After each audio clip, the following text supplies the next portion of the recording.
می توان از یک صدا سرشار شد، در حریم یک نوا اظهار شد. می توان خمیازه گلها شنید، از نفسهای گل بیخار شد. نیست دیدن چشم بگشادن هنوز، ای بسا خرما که بر ما خار شد. خلوتی دیدار ما بود آن درخت، بهر قتل عاشق دیدار شد. بهزینو که رونقی بازار نیست، می شود دلبسته تکرار شد. بهزینو که رونقی بازار نیست، می شود دلبسته تکرار شد. سوری اسرافیل بیدارت نکرد، می توان با بوسه بیدار شد.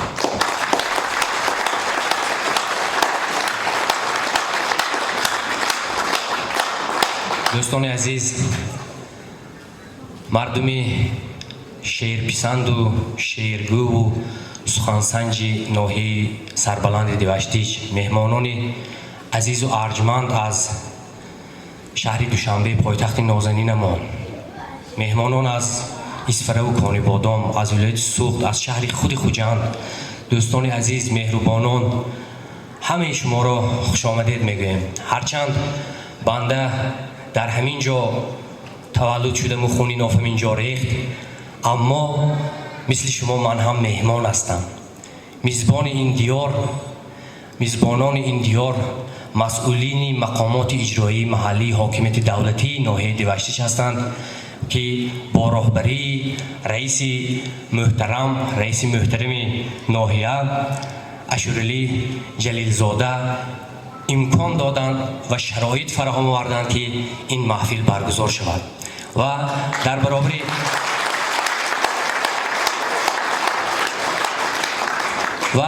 برابر ایشان باز هم فرزند همین دیار که هم در جمهوری و امروز در ولایت کار میکنند، رئیس حزب خلقی دموکراتی تاجیکستان در ولایت سوخت ظفر اسماعیل زاده حضور دارند. من با کمال احترام میخوام که ایشان همچون میزبان مهمانان پایتخت ولایت و شهر و ناحیه‌های گوناگون تاجیکستان را خیر مقدم گویم. مرحمت شما را به صحنه می‌خوام.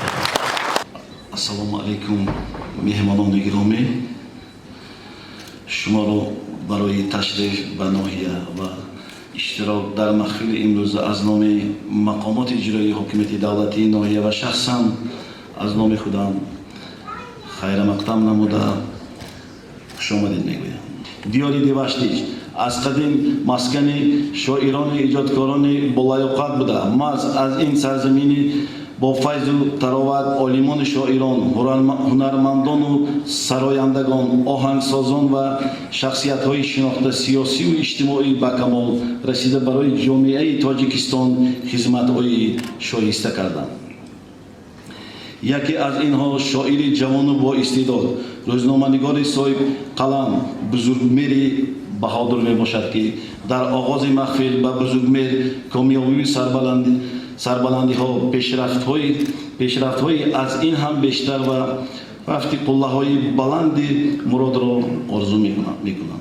بگذار شعرهای خوب و مقاله های او برای تربیت جامعه، دیگرگون شدن تفکر مردم و غنی گردیدن معنویات آنها خدمت نمایند. بار دیگر شمایان مهمانان گرامی را برای تشریف به ناحیه خیر مقدم نموده در این سال تاریخی به هر یکی شما صحتمندی کامل، روزگار و آباد و آسوده و کامیابی های نو و نوی ایجاد تمنا می نمایم. جشن 30 سالگی استقلالیت دولتی برایتان مبارک باشد. سلامت باشید.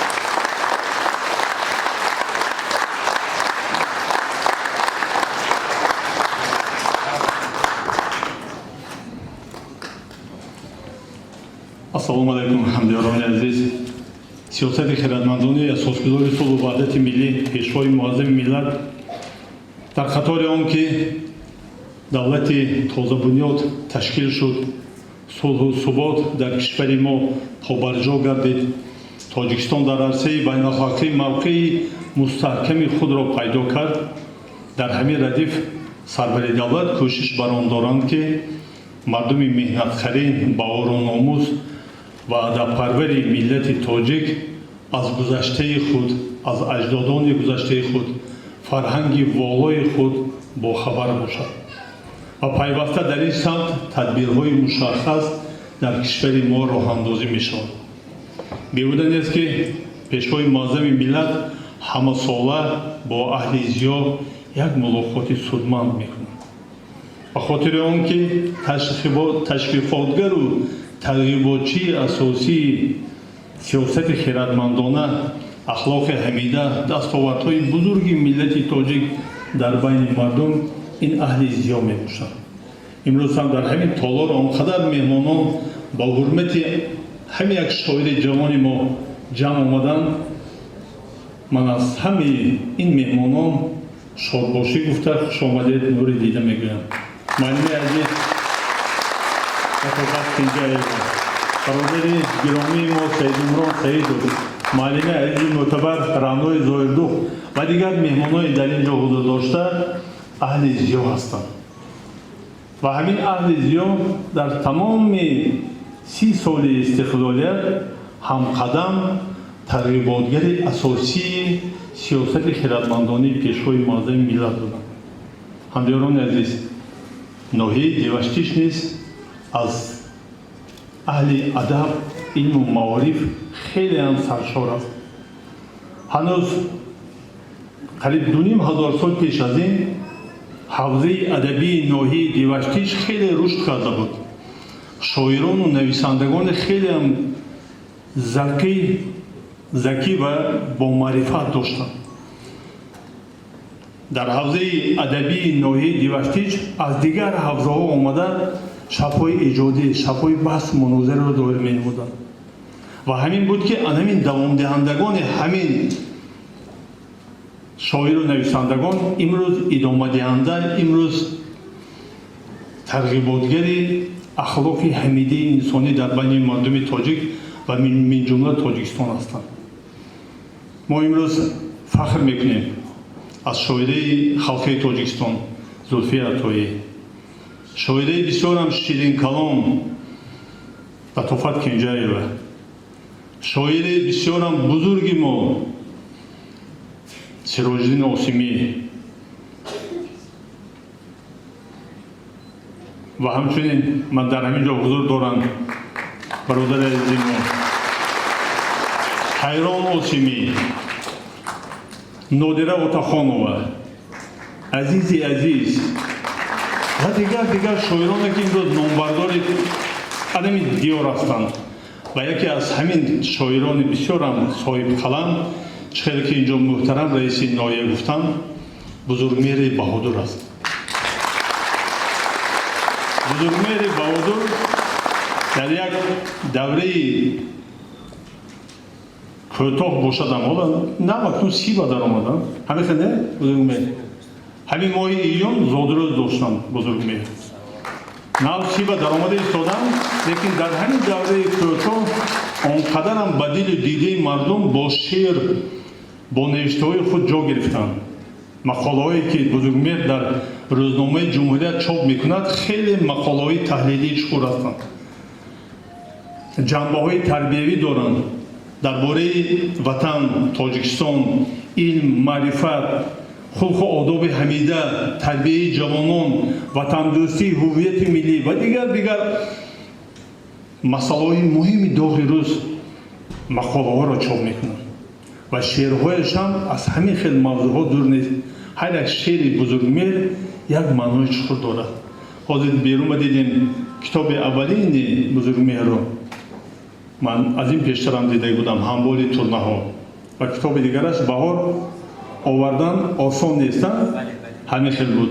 ва дигар шеърҳояш ки дар вайҳо чоп мешавад. дӯстон азиз, ман як қисм мисол мебиёрам. вақте ки моам ки раиси ноҳия будам, ҷавоноба кор мекардем, барвақт аз ин пештар дар давраҳои ҳамон мушкилие ки ба сари халқу миллати мо омада, вақте ки ҷавонои мо аз ҳамон хизмати ҳарбӣ шаҳид шуда меомаданд, ба дари ҳамон падару модар рафтан асану мушкил буд.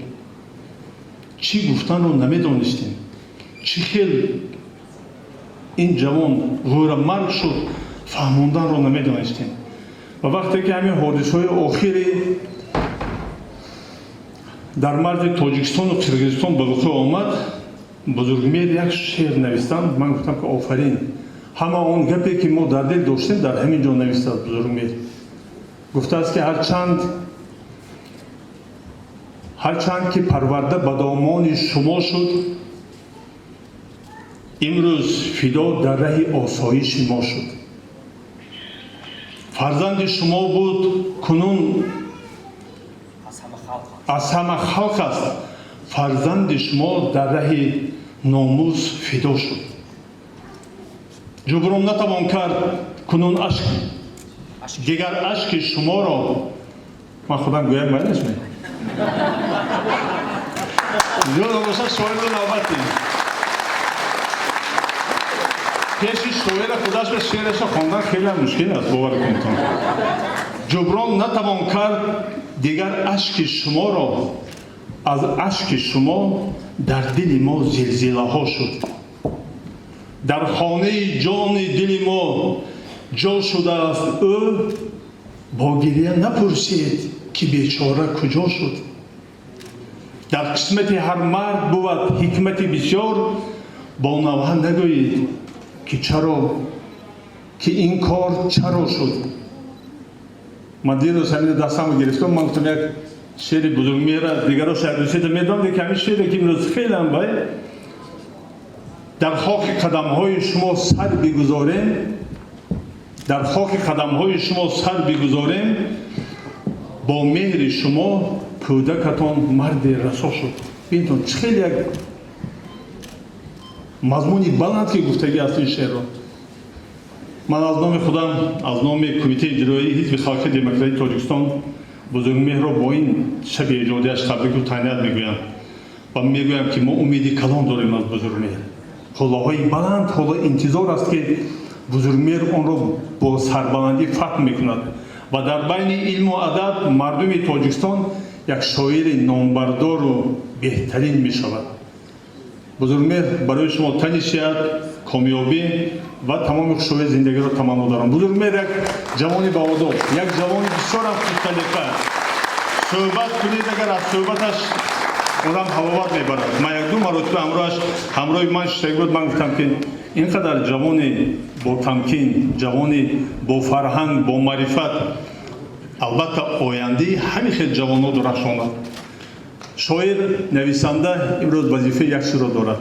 вазифааш аз чӣ иборат аст? вазифаи муқаддас, табиӣ, насли солим, насли бо маърифат, насле ки дар ҳақиқатам ба талаботҳои пешвои муаззами миллат ва ба талаботҳои имрӯзи ҷомеаи ҷаҳонӣ ҷавоб дода тавониста бошад. ҷавони ватандӯст бошад, аз ҳуввияти миллӣ бохабар бошад, фарҳангро дӯст дорад, мардумро дӯст дорад, меҳнат карданро дӯст дорад ва барои ин халқу миллат ҷон нисор кардан ва омода бошад. барои ин бори дигар ба шумо тамоми таманниёти беҳтаринро ман манзур мекунам. саломат бошед.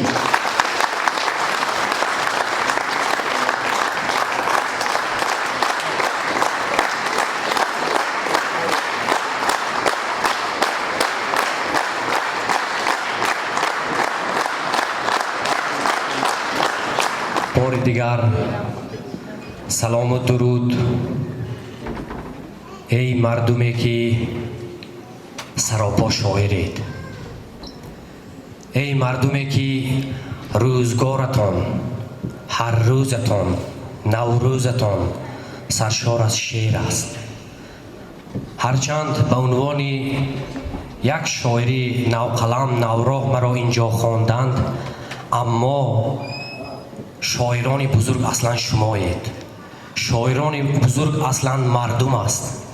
هیچ کس حالا از الله مادر بهتر شعر نگفته است.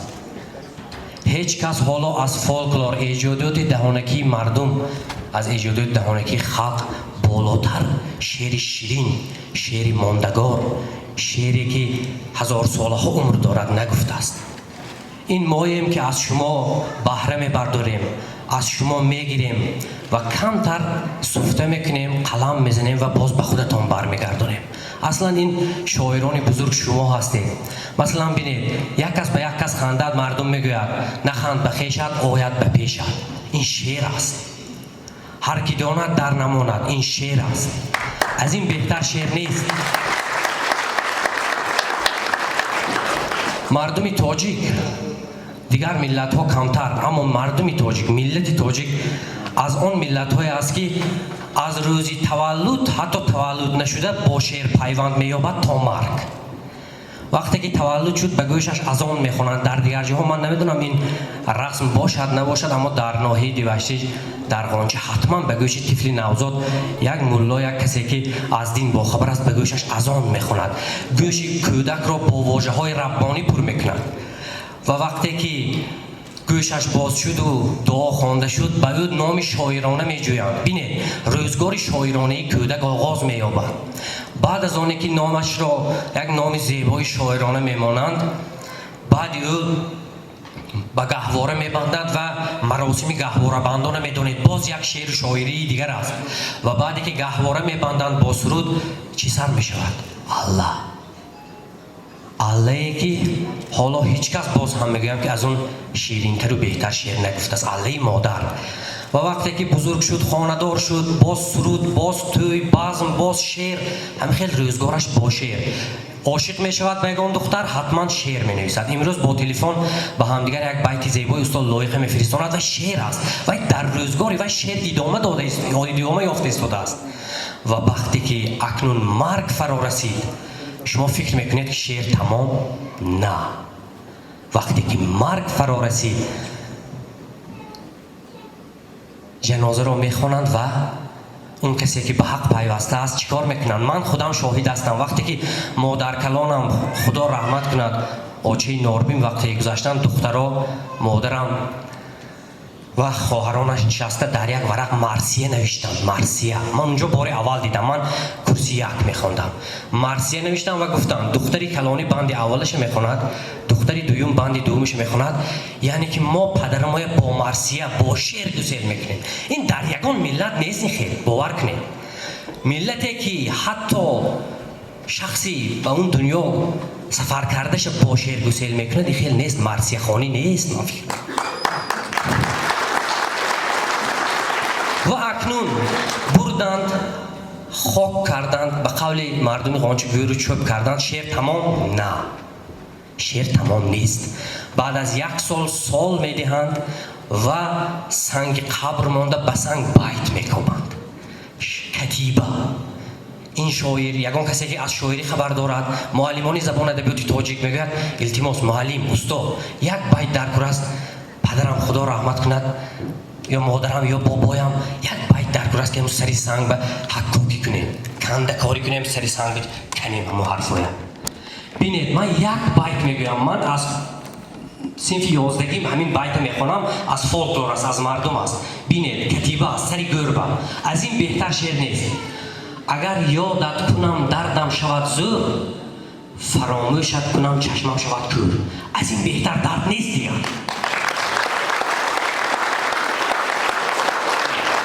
اگر یادت کنم دردم شود زور، فراموشت کنم، یعنی که یاد کنم هم نمیتونم، فراموش کنم هم عذاب میکشم. بینید از این بهتر شاعرانگی مگر یافته میشود؟ مگر میشود که به همه خیلی مردم شعردوست سری تعظیم فرود نآورد؟ دوستان عزیز، برای همین استاد لایق میگن که بس که کامی تاجگان رو با سخن برداشتند، باز آید شاعر و شعر و پسابندی دیگر. دوستان عزیز، من چون سخن از شاعرانگی رفت، برای گذشتگان، برای بابای عبدالرحیم سلیم فهم که 43 سال معلم زبان ادبیات بودن درود میفرستم. برای بابایم خدای بیردی که 45 سال قریب 50 سال رانندگی کردن، قریب 30 سال در توی مردم راویگی کردن، من به صحنه‌ها اون کس دعوت میکردن. خدا رحمت کند سال گذشته به جان آفرین سپردن. درود برای آنها و سلام به بابایم شریف سلیموف که امروز در ازبکستان هستند. سالهای 90 چون وضع متشنج اونجا رفتند، اون کس اولین مقاله های من تحریر کردن. سلام. من دوستان از همین فرصت استفاده برده اگر من یک به شما همین مهمانای معرفی نکنم، دیگر شاید فرصتی دیگر با خدا خواهد شعر و سروده است فرصت کمتر میرسد.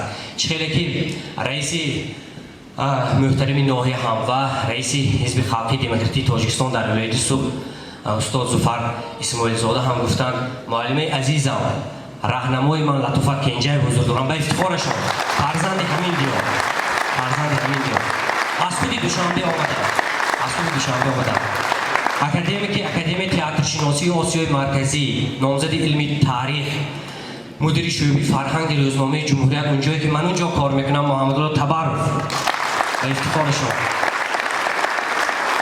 مخبری بخش روزنامه جمهوریت در ولایت صبح جاوید اشتی یک شخصی سخندان سخنگوی تاجیک پرست بهرامجان رحمتزاده نامزد علمی فیلولوژیا دیرکتور مرکز علمی کمال خوجندی در حالا در ولایت صبح در شهر خوجند جایگیر است به افتخار سخن خواندن این بزرگوارا عادل ناظر سرمایه‌دار گزیت تاجیکستان شریف جان تاجیباف نامزد علمی تاریخ استاد دانشگاه دولتی خوجند به نام اکادمی باباجان غفورov سبحان اعظمزاد استاد دانشگاه دولتی خوجند به نام اکادمی باباجان غفورov نامزد علمی فیلولوژیا یک تاجیک پرستی اشدی خورشید ابراهیموف سرآینده ممتاز دارنده شاه جایزه گران پری مکان در شهر شهرسبز ازبکستان با افتخار سخن به افتخار شعر و سرود فرستاندند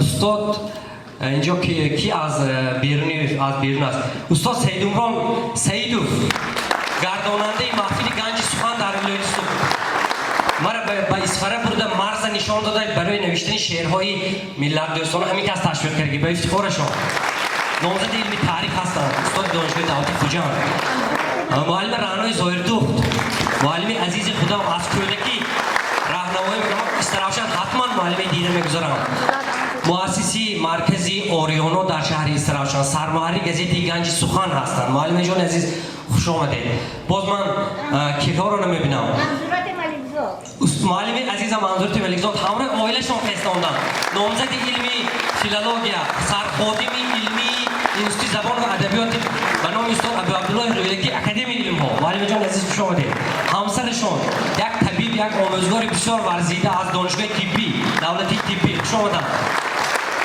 من باز کیها رو از بیرون از ابراهیم جان دوستعلی زاده شاعر ترجمان داننده زبان پیتایی سردار لابراتوری راهسازی شرکت بیسینی شرکت پیتایی ابراهیم جان دوستعلی زاده خاکسار نمیشینم دوستی قدردانی من با اینجا دیگه همه را گفتم بفکرم از ناحیه عینی از ناحیه مسجد اینجا برادری عزیز آمدن مهراوری مسجدی عبدالمحضر از پنجگین از دیه ارتوچ رسید آمدن تنها به خاطر سخن و افتخارشان یک تفکر میکنیم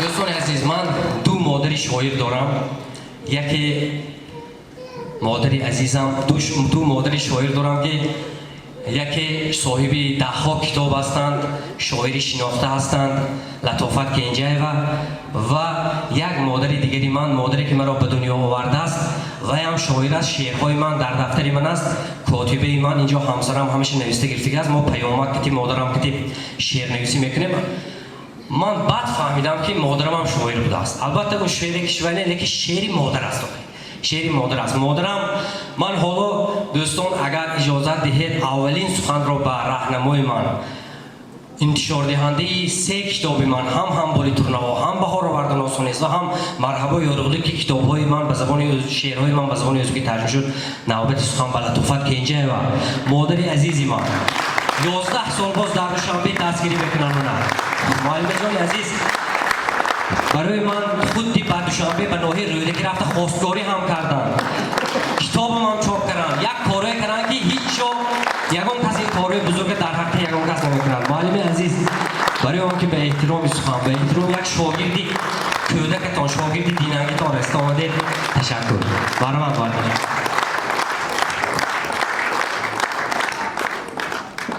دوستان عزیز همدیاران بسیار هم محترم من امروز در همین یک جایی که ما نشسته ایم 70 سال پیش اینجا خانه پدر و مادری من بود و من به دنیا آمدم و برای مبارک وقتی آنها شما را خیر مقدم و خوش آمدید میگویم و یک بزم دلاشوب بزرگ مهری عزیز.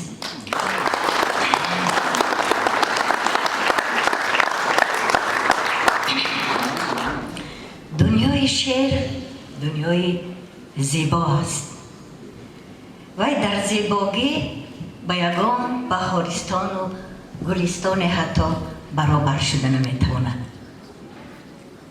دنیای شعر که سراسر از سلاست، فصاحت، نفاست، لطافت عبارت است، امروز با گفت استاد بزرگ لایق ما که بودیم زی دروازه گشایان سخن امروز دروازه گشایان خود دارد و یکی از همین دروازه گشایان بزرگ مهر عزیز است که هرچند بهار آوردن آسان نیست و بهار آورد به همین دنیای شعر، به همین دنیای بسیار هم زیبای شعر یک بهار تازه آورد و من بسیار میخواستم که بزرگ مهر عزیز همین نکهت همین بهار رو نگاه دارد و نه تنها همه سال بلکه هر روز برای مردم خود با شعر بهار آورد. و بسیار باید سخن کوتاه من میخواهم اکتفا کنم. میخواهم برای بزرگ مهر عزیز که این آغاز همبال پرنها شد و بعداً گفت که بهار آوردن آسان نیست و بهار آورد با یک غزل خود به شما سخن خود را اکتفا کنم. عالمی دل گه سرور و گاه ماتم داشته است. عالمی دل گه سرور و گاه ماتم داشته است. ناز این بار قیامت هر یک آدم داشته است. آمد و رفتی بهاران در حساب گل بود. غنچه از شرمی بصیرت خنده کم داشته است. در فلک آتش نفکند آذرخشی اشک من. در کمان مژه هم دستی دعا نم داشته است. در جگر دارد زمین زخمی پریشانی ما. وحدت ملت زبان دل مسلم داشته است. خب با همین من میخواستم یک بار دیگر که اینجا ما هنوز انشاءالله آگاه میشویم از شعرهای خوب و زیبای و بنمکین بزرگ مهر عزیز سخن باز دیگر خواهم کنم اینجا. دوستان عزیز، من احسان رجبی برادر عزیز نامزد علم‌های فیلولوژیا به افتخارشون یک هفته می‌گیرم از خاطرم برام از دهه آبی باریکی خودم یک جان و جگر یک برادر خان واقعا بسیار دوستشون دارم. ثریا حکیم و نامزد علمی فیلولوژیا یک ژورنالیست و در علم ژورنالیستی هم از تحقیقات برده ایستادم به افتخارشون کاری دکتری کرده ایستادم. خوش آمدم. عاقل جان عزیز، برادر عزیز، من رودمهر از مسجد، عاقل جان از خوجان، اصلا از پنجکین هستند. برادر ما جسور از بسمانده، برادر ما عبدالصمد از سفیداران بسمانده و افتخارشون. خوش آمدم. خوش آمدم. دوستان عزیز، من اکنون مادری چخیلی گفتم میخواستم که باز هم مادرای من بسیار است. مادر من نادر آتاخان و اولین شعرهای من قلم زدگی هستند. شاید آمدگی باشند، حالا سری کار بودند. اولین استادان من دیرکتوری مکتب مدرسه مامورپور نشستگی هستند. اولین معلمای من افسونه و حفیظه و معلم همشون من نام هر یکشون معلم شاهزاده، معلم کرامت که به کتابخانه من تشریف کردن همشون دیده ایستادم، نوری چشمشون دیده ایستادم. خوش آمدن. بنابرای همه با باین نامش میگیرم. باز اجازه دید من چند شعر درباره مادر خوانم، چون نام محفل ساعتی مادری من خورشید است. سبب چنین نام گذاشتن محفل دوستان همین است که یک زمان شاید امروز هم بعضی من میدونم بعضی مادرها امروز در دشت صحرا خانه کرده هستند، ساعت اونا به درکار نیست، ساعتشون خورشید است. میبینن خورشید آفتاب، میبینن که آفتاب بلند برآمده است، میگن این ساعت یک دقیقه عبید یا دقیقه عبید یا زقه عبید، یا میگن که چاش شده است، وقتی چاش، وقتی نماز عصر آفتاب کتیه. اول ساعت نبود، همه از روی آفتاب نماز میخوان. ساعت مادری من خورشید است. این شعر من همین شعری که نامش خیلی است خالد خدا خواهد در دوام محفل میخونم. من حالا میخوام با اجازه شما پدر و مادر من نزدشان رفته یک تبریک کنم، به شما معرفی کنم قهرمان همون شعرهایی که ساعت مادری من خورشید است.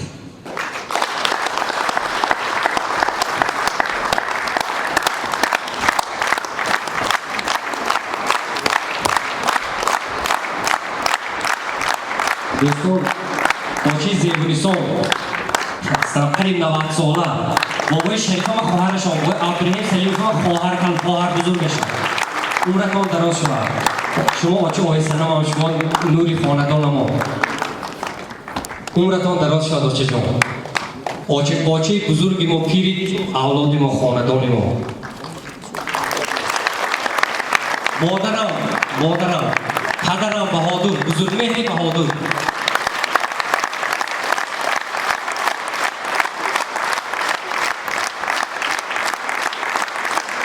من از حضوری دو رئیسی محترم استفاده بردم میگم که التماس تنظیم هیچی نگوید.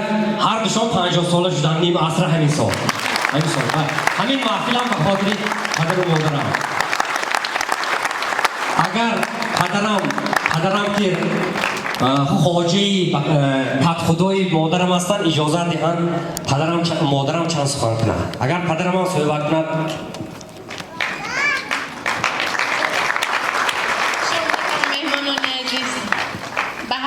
مایان منتداری بیان میکنم که به این کاشانه زیبا قدم رنده کردید برای شنیدن سخنهای فرزند ما. خوش آمدیدان. نوری دیده تاجی بر سر. مهمانان عادل قدر خوش آمدیدان.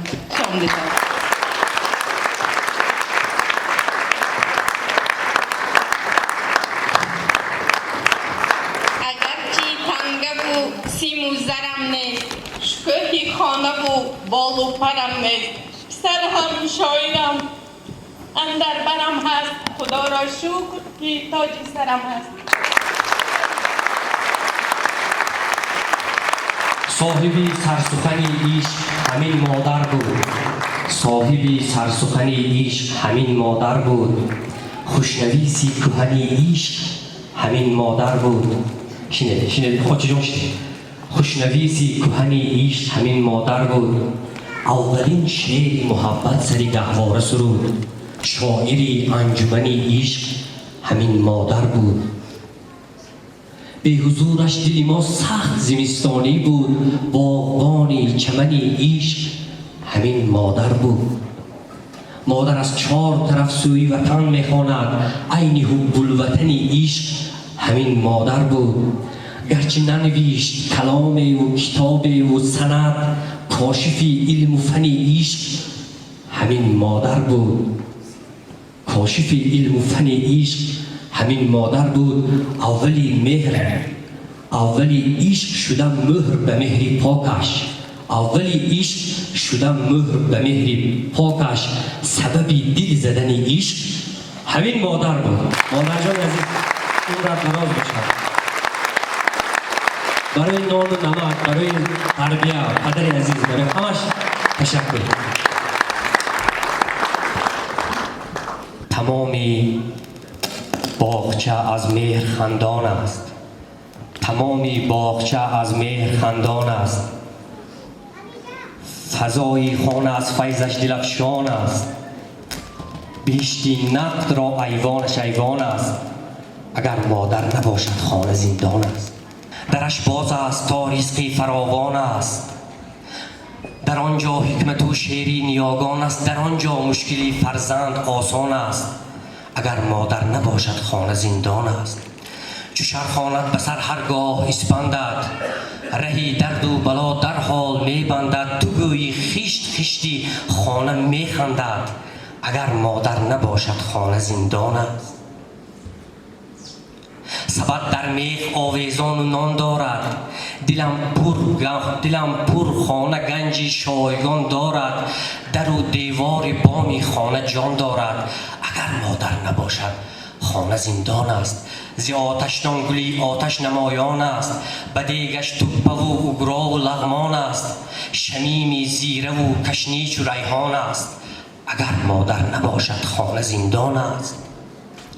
شریعت هست، ایمان است و قرآن است، نترس و بیم از اغوای شیطان است. به دستش سبحه ماماش گردان است. اگر مادر نباشد خانه زندان است. اگر مادر نباشد خانه زندان است. تو گویی از تهی پا ره گریزان است، نه تنها پای دستانم شتابان است. رحم را غیر او دیگر کی پزمان است. اگر مادر نباشد خانه زندان است. اگر مادر نباشد قفل و ویران است. جهازی کلبه ناجا و پریشان است. رواقی منزلم مأوای دیوان است. اگر مادر نباشد خانه زندان است. خیالم چشم او میبیند از روزن، زدودی موری مادر دلم روشن. خیالم چشم او میبیند از روزن. اگر مادر نباشد خانه زندان است. اگر مادر نباشد الها مادر پاش، الها مادر پاش.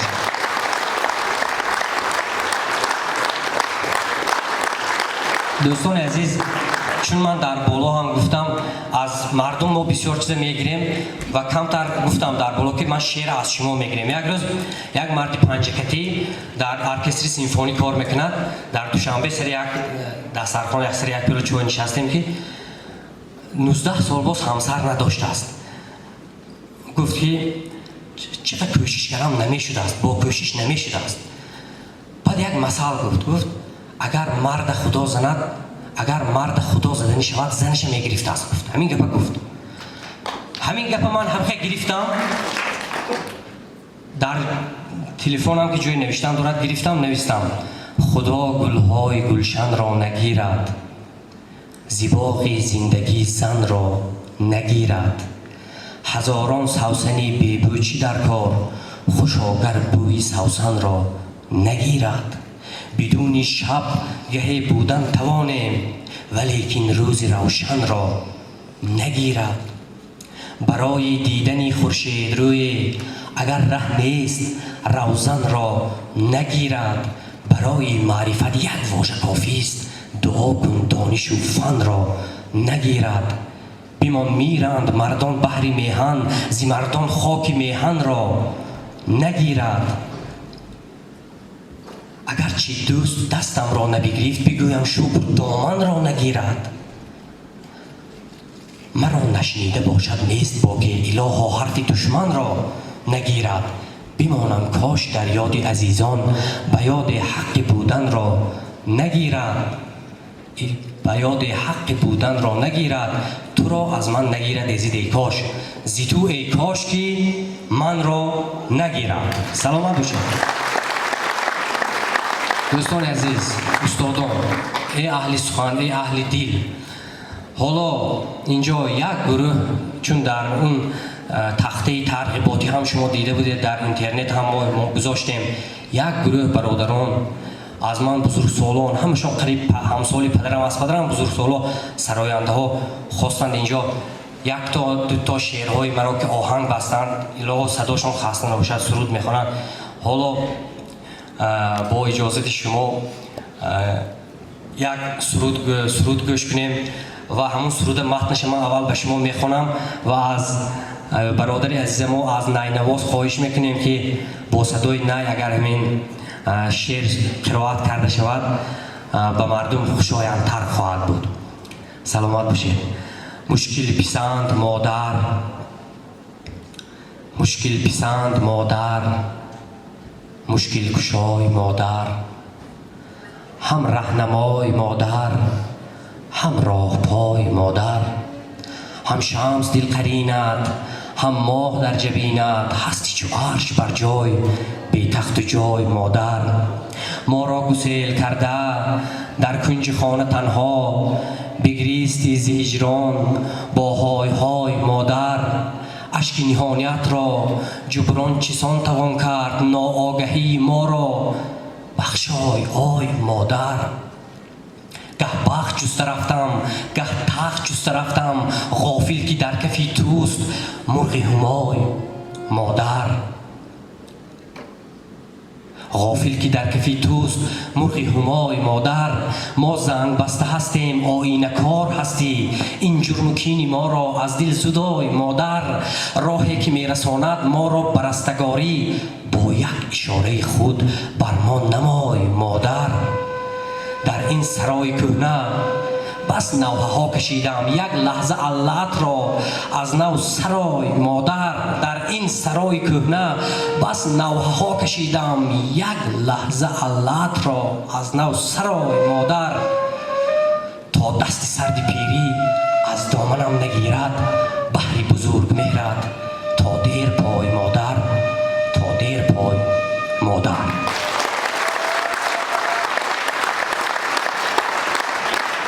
دوستان عزیز، همین شعری که حالا قرائت کردم سراینده بسیار شناخته ناحیه دیوشتیج و بیرون از آن اعلاچی فرهنگ جمهوری تاجیکستان سرور یادگاری یک سرود کردن. همین غزله من ایشان را به صحنه میخوانم. مرحمت اینک دوستان پیشواز میگیریم. سرور یادگاری. تشکر برای آهنگ.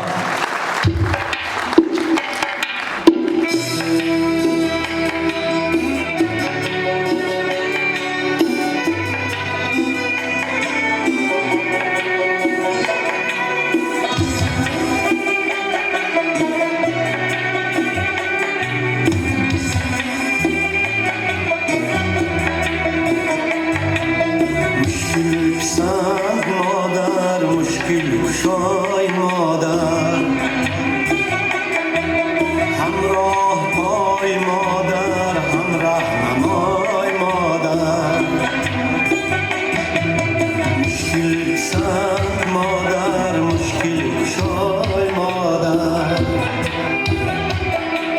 همراه پای مادر، هم رهنمای مادر. همشه دل ترینت هم در جبینت، هستی چو اکبر جا به تخت جای مادر، هستی چو اکبر جا به تخت جای مادر. آسایش ندیدی از درد و غصه، زدای مادر، شادی فضای مادر. ما را گسیل کردن در کنج خانه تنها، بگریستی ز هجران با های مادر. ما را گسیل کردن در کنج خانه تنها، هجران با های مادر. بگریستی ز هجران با های مادر.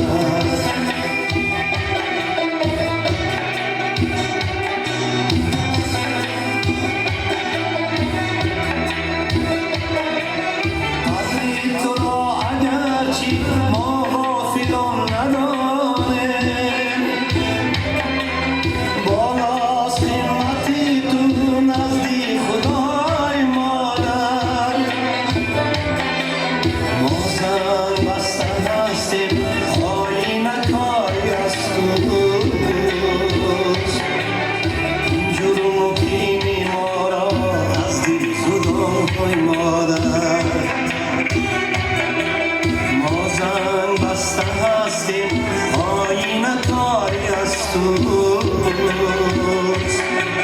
این جرم کین ما را از دل زدای مادر.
دوستان عزیز، اگر شما پرسید که در این 11 سال در دوشنبه از دوشنبه چی یافتی و در اونجا چیکار کردی، به همین سوال ها بسیار میشود. مثلا دوشنبه یک شهری بزرگ است، اونجا یک کس برای تجارت می رود، یک کس برای معلومات گیری می رود، یک کس برای آنکه به مرکز نزدیکتر شود، آینده یک زینه شود و آینده به یگان منصب های دولتی رسد. هر کس با هدف های گوناگون به پایتخت می رود. اگر من پرسید، من در 11 سال انا همین 5 تا کتاب چاپ کردم در 11 سال.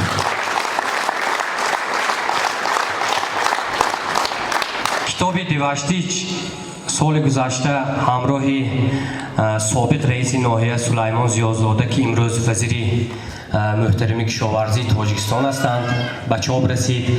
تمام معلوماتی که درباره ما هیکلش گذاشتیم، افتخار کردیم، اما دربارهش مردم که کمتر معلومات دارند همین غایه اون کس دستگیری کردن. پوره درباره دیواشتیچ سرچشمه‌های علمی همه چیز جمع کردیم که هم از ادبیات هم شعر باشد. هر چیزی که درباره همین دیواشتیچ هست جمع کردیم و هر چیزی که درباره ناحیه دیواشتیچ هست جمع کردیم و باقی مانده این کتاب‌های اشعاری من هستند. و من دوستان از همین فرصت استفاده برده، چون سخن درباره دوشنبه رفت، از دوشنبه یک گروه مهمانان حضور دارند با راهبری چخیلی که گفتم استاد محمد الله تبری، کامران جان، کامران سفر، اینه که نوار میگیرد، عکس میگیرد، نبیری اشور سفر، شاعر خلقی تاجیکستان. شهباز ابرار، پسری ابرار ظاهر، نویسنده بسیار خوش سلیقه، یادشون بخیر. ابرار خیالم ابرار شهبازم خیالم کم کم می نویسد، حالا چاپ نکرده است، کم کم نویسندگی داره چون پدرش هم نویسنده بودن. تشریف آوردم. من سخن به استاد محمد الله تبری میدهم، مدیر شعبه فرهنگ روزنامه جمهوریت، اکادمی تئاتر شناسی آسیای مرکزی، تئاتر شناس، نامزد علمی تاریخ. من زیر سرپرستی همین کس در جمهوریت کار میکنم، در روزنامه جمهوریت. روزگارانی که انسان از انسان میگریزد، میترسد، در روزگارانی که همه رو به بازار و تجارت آوردند، خوشبختی ملت مرا ببینید که همه سرجم آمدند تا بزم شعر و جشن شاعر را بگیرند. من برای این صداقت، محبت پیش شما سری تعظیم فرود می‌آورم. همین شاعرانند که آن چیزهایی که ما گفته نمیتوانیم یا خلاصه کرده نمیتوانیم و جنبست کرده نمیتوانیم بسیار به طور موجز بیان می‌دارند. همین شاعرانند که زبان ما را مادری گفتند. همین شاعران هستند که زمین ما را زمین پدران گفتند. و امروز ما در محفل قرار داریم که اسمش ساعت مادری من خورشید است. مادری هر کدام ما کی است؟ تاجیکستان است، وطن عزیز ما است و همین وطن است که هم وزن و هم پایه اصطلاحی ایخاده من نمیدونم چی بویم، اون چیزی که فراتر از همه این چیزها مادر است و انا همون خورشید ما، انا همین استقلالیت ما است که امروز زیر شعاعهای آن کشور ما پرترفشان است، شکوفا است، پیشرو است و ما امکان داریم که بزم شعر برپا کنیم و مهر و محبت خود را به وطنمان، صداقتمان را به سرور ملتمان بیان داریم. اصلا در دوشنبه همین گونه یک افاده است که شعر امروز تاجیک گرد نام سه بزرگمهر چرخ میزند. من به این افاده راضی نیستم، اما باید اقرار شد که این سه جوان شوریده به شعر خیلی نوگانی های زیادی را وارد نمودند، به خصوص بزرگمهری ما. بزرگمهر چون تورنه نوبال به عالم شعر پرک شدند و دیدند که شما میدونید که تورنه این از بهار به ما پیام می آورد و دیدن که واقعا هم بهار آوردن آسان نیست و چون ساغرشان پر از صدا بود. من اینجا کتاب ساغر صدا رو نمی بینم، این کس خاکساری کردن، پس معلوم شد که 6 کتاب داشتن. خوشبختانه بزرگمهر با نشر این کتاب ها هم هوس شاعری شکستند و هم زهر حسد و رشک را نیز چشیدند. ما در دوام استقلال دوره های مختلف را از سر گذراندیم. یکی از دوره هایش همین گونه بود که آغاز استقلال همه یک باره شاعر شدند. شاید دردها ما را شاعر کرد و آن زمان شاعران به جستجوی خواننده خود برآمده بودند، اما امروز که زمان دیگر شده است خوانندگان شاعری خود را می جویند. خوش به حالتان که شما شاعری خود را دریافته و خوش به حال ما که این شاعر دردها و رازهای و اندیشه های نهانی ما را افاده می کند. من اینجا به نمایندگی از نشریه رسمی جمهوری تاجیکستان روزنامه جمهوریت حضور دارم. سروری محترم ما استاد قربانعلی رحمانزاده خیلی خواهش میل و عزم اینجا آمدن داشتند، اما شما خودتان میدانید که کارهای جمعیتی مسئولیتی بیشتری دارن رو با یک چیزی کار دیگری سفربر نمودن. من از نام آن کس، از نام تمام اهل جمهوریت، از تمام دوستداران شعر من اینجا میتوانم به حیث عضو ریاست اتفاق نویسندگان از نام ریاست اتفاق نویسنده های تاجیکستان بزرگمهر بهادر را با نخست بزم شعرشان تبریک بگویم و این چیز به من مایه افتخار است که بزم شعر بزرگمهر جشن شعر جمهوریت نیز هست.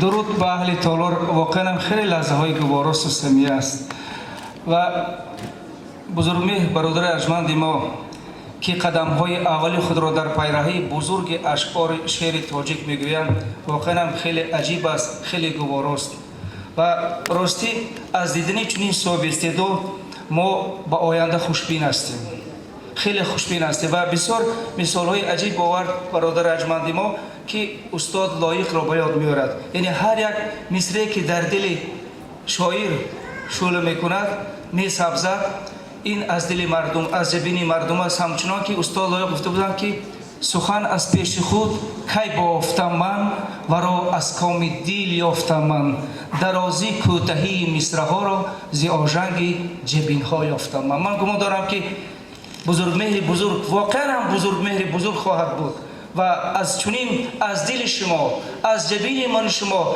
درد، احساس، عشق را خواهد سرایید. برایش توفیق می‌خواهیم.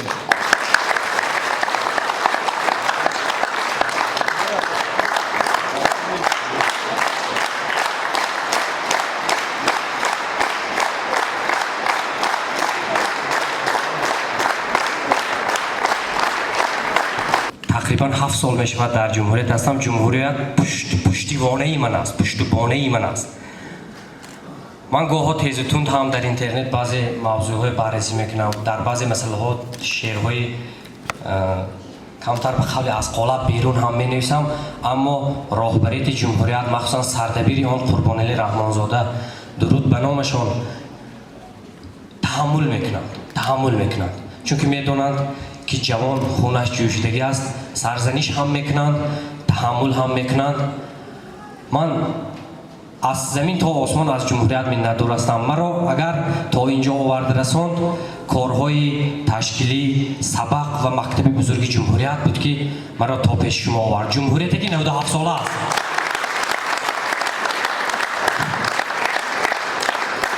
دوستان عزیز، با اجازت شما حالا یک برادر بسیار قدردان، ما با ایشان دوستم هستیم، برادرم هستیم، خورشید ابراهیم زاده را معرفی کنم که حالا یک غزل ما ناگهان از اینترنت گرفته خواندند، همین سری من به آسمان رساندند که هر مردی شتردار اویس قرنی نیست. گفته یک شعر هست، من در پیروی همین شعر شاه و درویش زی تشویش جهان امین نیست، هر کی فرهاد شود درد و غمش شیرین نیست. گفته یک غزل نوشتم. خورشید ابراهیم زاده که ذوق بلند دارند، ذوق بلند شعرشناسی دارند، همینه گرفتن سرود کردند و به نزدیکی در کنسرتشون در فیلارمونی هم اینه خواندند، سرودند که من از زمین تا آسمان از خورشید ابراهیم زاده می ندارم. باز هم بگم که خورشید ابراهیم زاده امروز در شش مقام خوانی اول است، در بین جوانان اول است. خورشید ابراهیم زاده دارنده جایزه های بین المللی هم در سمرقند در آزمون های تشکر با بزرگمهر هم در آزمون های بین المللی مقام خوانی در امریکا، در فرانسه، در ژاپن، در همه جایی که سرودی تاجیکی ما معرفی کرد، دولت ها بیشمار، ترکیه، قرقیزستان، قزاقستان. من حالا از این بیش حرف زده نیستم، فقط میخوام که شما قدم رنجه کردن، سلام درودی مادر و پدرشان رساندن، خودی از خانه بادام رساندن. ایشان در کمیته تلویزیون و رادیو نزدیک کمیته جمهوری تاجیکستان در انسامبل شش مقام سرایان فعالیت میکنن. همزمان در کنسرواتوری ملی تاجیکستان به نام طلب خواجه ستار استاد هم هستند، یعنی که کتابشون برنز که چاپ شد، هم نوای دل. من بسیار گفتم میخوام درباره برادر عزیزم، اما حالا سروده گوش کنید، سروده گوش کنید، لذت برید، کفکه بکنید. کفکه‌ای برای بزرگمهر مبارک باشد. مهمانان عزیز السلام علیکم. من اینجا بسیار سخنهای خوب و گوارا شد. ما سخندان نیستیم، فقط در پیروی به این سخنهای در بالا گفته شده برای بزرگمهر قله ها و فتح‌های بلندی شاعری را افشا میکنم. امید دارم، آرزو داریم و من باوری دارم که در سالهای نزدیک باز هم کتاب‌های جالب و چرک‌های جالب، مقاله‌های جالب مثل این کتاب‌ها جوان می شود و برای مردم پیشکش کرده می شود. مبارک باشد. جشن استقلالیت، 30 سالگی استقلالیت دولت جمهوری تاجیکستان قرار داریم و برای هر یک شما مبارک باشد. سلامت باشید.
تشویشی جهان امین نیست،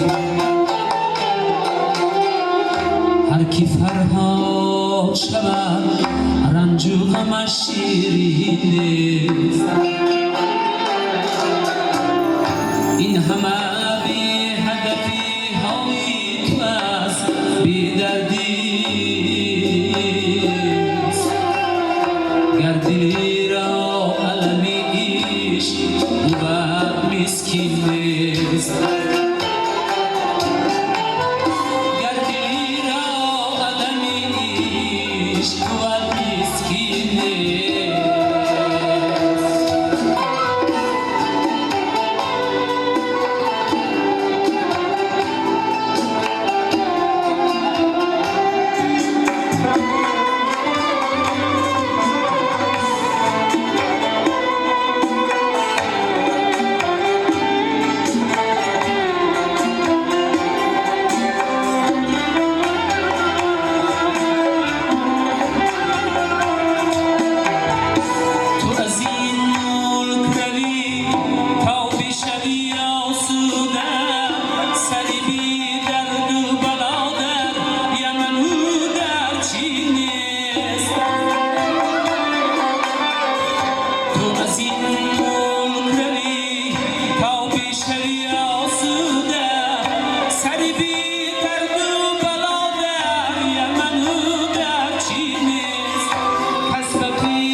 پندو مثل هست و تو را تمکین نیست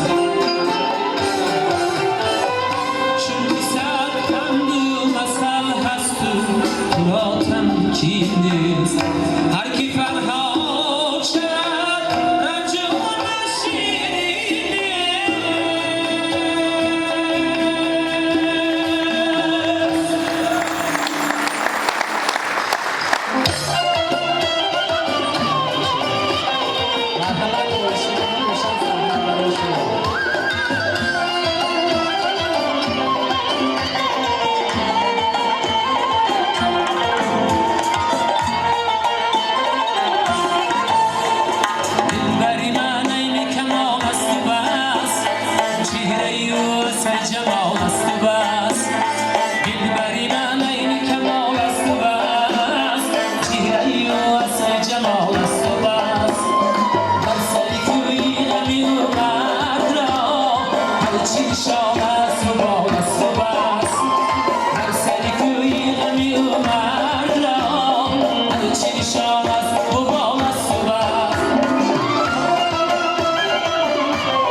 دوستان عزیز با اجازه شما چند شعر دیگر در وصف وطن درباره وطن مادر درباره تاجیکستان که همین قدر کوچک است لیکن باز دشمناش دیده نمیتونند باز میخواهند که از این طرف و از اون طرف باز هم پاره کنند همین ملت چرا یک در مردم خانچل دیوشتیش هم یک گپ هست سنگ به درخت میوه‌دار میرسد این ملت اینقدر فرهنگ دارد پیش از میلاد اوستا نوشت با آب زرد در پوستی برزگاه این ملتی که صاحب کتاب است این ملتی که برای ترغیب و تشویق قرآن اینقدر خدمت ها کرد این ملتی که از رویدگی سر کرده تا استاد لایق و معلمه گلرخسار و فرزانه خوجندی اینقدر بزرگوارا دارد حتما باعث رشک دشمنان میشود حتما این ملت هیچگاه استاد لایق هم مگر تاجیک یگان بار به دیگر دولت از سر کین و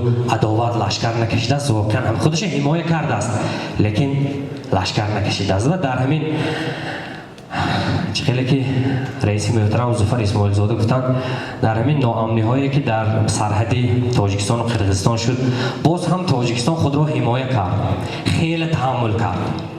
شما میدونید اول یک بانوی به سوی یک بانوی تاجیک تیر کشیدند، یک معلمه کشتند، آرام شد، آرام استاد. لیکن تاجیک را شما به چشم کم نبینید. تاجیک وقتی که برخاست، شیر بچه هاش در نیستان خفتگی هستند.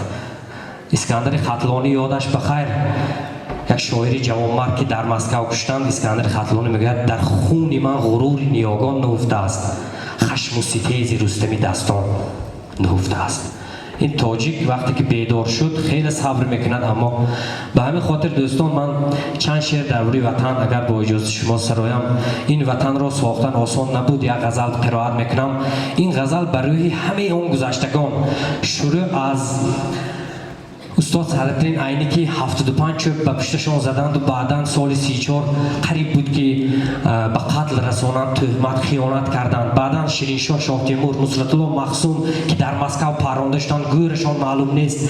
اینقدر بزرگا، اینقدر عزیزا برای این ملت، برای همین خاک، برای همین که من شما همچه آرام شینیم و شعر خوانیم، جان به جان آفرین سپردن. آنها میخواستن این روزهای بینن اما ندیدن. این شعر به خاطر آنها بخشیده می شود.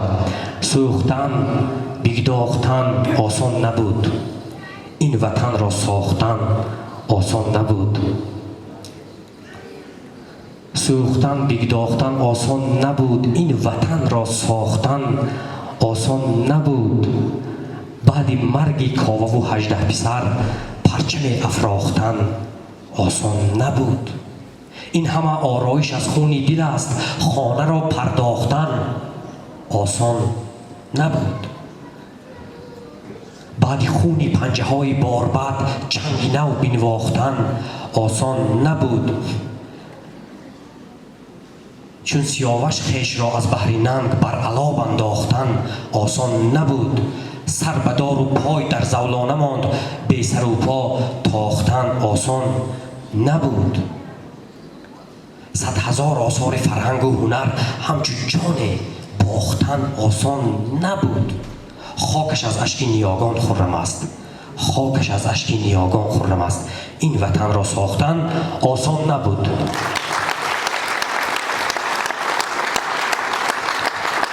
دوستان، شعر نوبتی به روح شهیدان میهن، مخصوصا به مادراشون که اونها بزرگ کردند و برای وطن فدا کردند. در همون جنگی که در بالا گفتیم فدا شدند، به آنها میبخشم. مخصوصا به جسور همدیار ما از همین دیوشتیج، یکی از همون شهیدا بود که در سرحد گذشت. همین شعر اگر مادرش نباشد، خواه باشد خواه نباشد، به روحی همون برادری عزیز و به مادری عزیزش که داغ فرزندید به اون میبخشم. چخیلی که رئیس محترم ظفر اسماعیل زاده قرائت کردن، من میخوام اون بار دیگر به شما قرائت کنم. هرچند که پرورده به دامان شما شد، هرچند که پرورده به دامان شما شد، امروز فدا در ره آسایش ما شد. فرزند شما بود دیگر از همه خلق است، فرزند شما در ره ناموس فدا شد. جبران نتوان کرد دیگر اشک شما را، از اشک شما در دل ما زلزله ها شد. جبران نتوان کرد دیگر اشک شما را، از اشک شما در دل ما زلزله ها شد. در خانه جان و دل ما جا شده است و با گریه مپرسید که بیچاره کجا شد. در قسمت هر مرد بود حکمت بسیار، چرا شد؟ در خاک قدم های شما سر بگذاریم، با مهر شما کودکتان مردی رسا شد. قربان همه شیر و شکرهای شماییم، قربان همه شیر و شکرهای شماییم، چون شیر شما در رگشان خونی وفا شد. با لطف خدا موج دعا شه پسر ما، در سلک عزیزان و شهیدان خدا شد خدا شد خدا شد.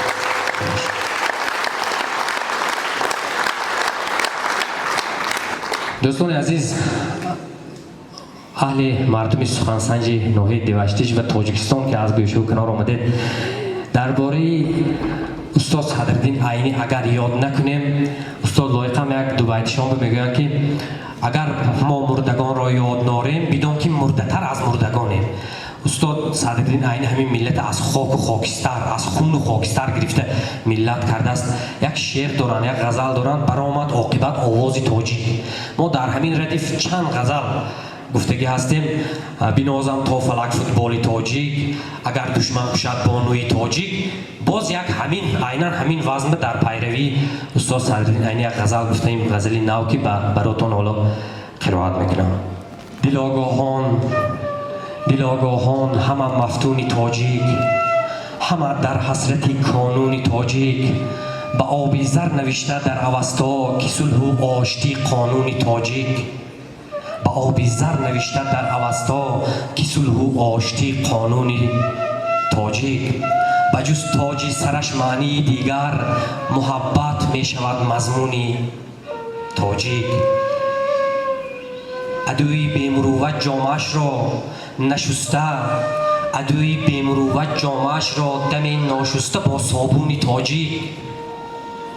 شود پر کاسه صبرش تو را نیز، کند از بیخوبون ناخون تاجیک. به تیغ کی تواند برد از ما غرور و فر روزافزون تاجیک. به تیغ کی تواند برد از ما، به تیر کی تواند برد از ما غرور و فر روزافزون تاجیک. تو دیده کوه را و روح را نه، ندیده وسعتی هامون تاجیک. غمی مجنون تو تخم است جوجه، دیگر باشد غمی مجنون تاجیک. گه بیت زی سعدی یا که حافظ، گه بیت زی جامی یا که بیدل، به گردش می درآرد خون تاجیک. به هم آورد دلهای پریشان غزلهای تر و موزون تاجیک. فقط اندیشه و والای فطرت، کش آید سینه گردون تاجیک. دل آگاهان همه مفتون تاجیک. دوستان عزیز، اینجا من باز هم میگم که یک گروه نمایندگان استاد صدرالدین عینی، مکتب بزرگ استاد صدرالدین عینی اینجا حضور دارند. یکی از شاگردان صادق استاد عینی که امروز واقعا روی استاد عینی شاد کرده ایستادن، یک کتاب بسیار بزرگ حجم مجموعه مقاله ها در روی استاد عینی هم ترتیب دادند. استاد سبحانی اعظمزاد، استاد دانشگاه دولتی خوجند به نام اکادمیک بابا جان غفور حضور دارند که همچون یک وارث. من در چهرهشان واقعا استاد عینی و استاد عبدالسلام دهاتی و ادبیات‌شناسی بزرگ می‌بینم. ادبیات‌شناسی بسیار ممتاز هم هستند. استاد سبحانی اعظمزاده، خوش آمدید استاد عزیز. ولی من بار دیگر باور حاصل کردم که چقدر که کلاسیکانی ما گفته بودند سخن ز آسمان ها فرود آمده.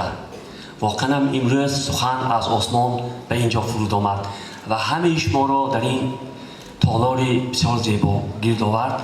واقعا این کس گفتند که همین سخن بود که همه شما رو اینجا چی کرده بود، جمع آورده بود. واقعا هم فکر میکنم این سبب اساسی جمع کردن اینقدر مردمی دلبسته سخن این ویروس سخن است که خدا کند که همه گرفتاری همین ویروس باشد و همین کرونا ویروس را برکنار کند الهی همین سخن. تشکر.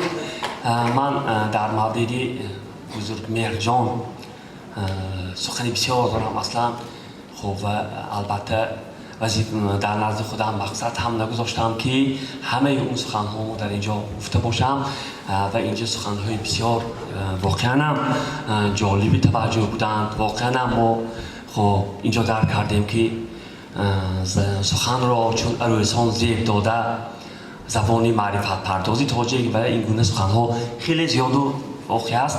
در مورد شعر گفتن، چکل شعر گفتنشان واقعا هم سخن زیاد است. اصلا ما احساس میکنیم که و ادبیات‌شناسا هم میدونن که خب برای شعر یک نظریه کلی نیست و فهمش ها مختلف هست در این مورد. چگونه شعر می آید، چگونه جهان آرمان‌های شاعر سبز است، چگونه شعر از باطن یک شاعری سبزندش سبزتر می شود و غیر و هکذا. واقعا چیز هست. من در اینجا در مورد آنهایی که از ببخشید از دیوشتیج از غنچه برخواستند اینجا سخنی بسیار بود از معلم لطافت که اینجا وسط کرده.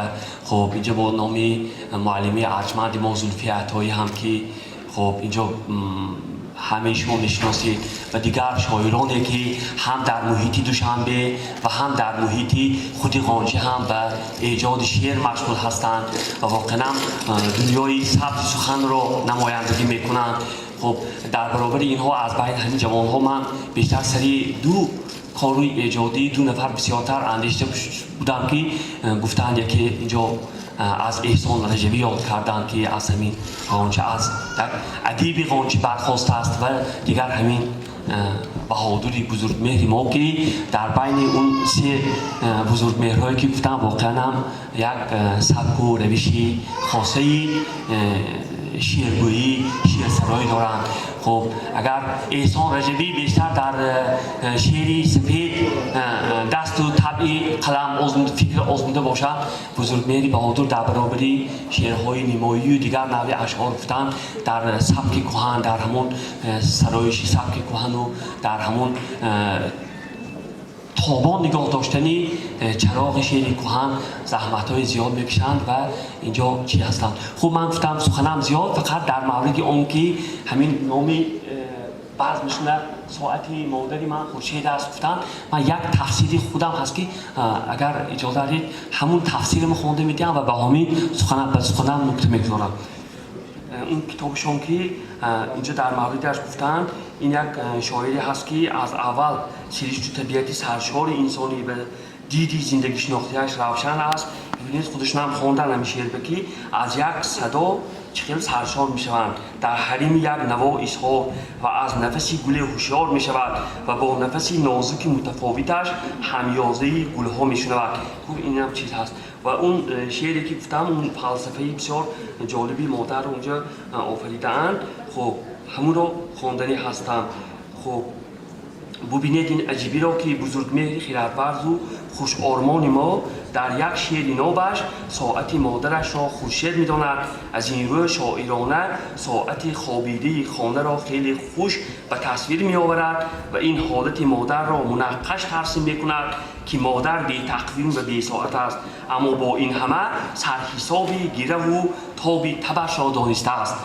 از رهی رفتن و باز آمدنی خورشید گذری روز شبش را درست می حسابد. از شمار همه سود زیان از رقم‌های پریشان عمر روز میلاد فرزندش را هم هرگز از یاد نکویش نمیبرد. فلسفه شعر و خلاصه فلسفی شاعر هم خیلی جالب است که ذاتاً مادر با این سرشت و خلقتش فلسفه زندگی را شاید بهتر از 100 معلم فلسفه دان دیگر خوب و شایسته فرا کرده است. ماهیت مادر را هم شاعر در همین برای دیگران زیستن است بی ساعت بی تقویم دیده. با این شهادتی گویای ذوقش باطن مادر را ناتکرار بازگو میکند که روزی او اسپید است و دلش اقربه که امید است. ساعت مادر من خورشید است. آفرینش باد بزرگمهر که یک فلسفه ناتکرار جالبی را از یک نکته عادی پیش چشم افتاده دیگران یعنی بی ساعتی مادر آفریده و ذهن ما را رنگین کرده است. من و ما هزار مادری بی ساعت را میبینیم. اینجا متوجه باشید، من و ما هزار مادری بی ساعت را میبینیم، اما ذهنمان اینقدر شروع شویلی را ندارد که طرح آن را در دنیای ذوق دیگران ترسیم نماییم چگونه که بزرگمهر این کار را کرده است. این هم شاید مثل همان سیبی است که به سری هزارها آدم می افتد، اما این سری نیوتانی بود که با زدن سیب به سری جهانیان قانون پرجاذبه با نام قانون جاذبه جهان زد که جهان پذیر گشت. من فکر میکنم شعری بزرگمهر هم خدا کند که همین گونه قانون جاذبهش را همیشه نگاه دارد و همیشه ما با شعر بزرگمهر بهادر اینجا این یک بچه ها باید دو نکته دیگر هست که بزرگمهر جان، عادل جان، خب اون ابراهیم جانی که این کس خاکسارش نامیدند واقعا هم از برادرای خوبی ما هستم. من بسیار امروز خوشنود هستم که در روز تولد مادری بزرگوارش ما اینجا حاضر شدیم، با پدرش واخوردیم. دیروز باز ما صحبت داریم. امسال سال ماست، سال 50 همه ماست. من اینها را هم به 50شان تبریک میکنم و به بزرگمهر جان عزیز بزرگی های دیگر اگر گویم این 1000 بار جمع میکند خاکساری کنید، این قدم های بزرگ نگوید، لیکن با وجود الهی بزرگ باشد، صحت سلامت باشد.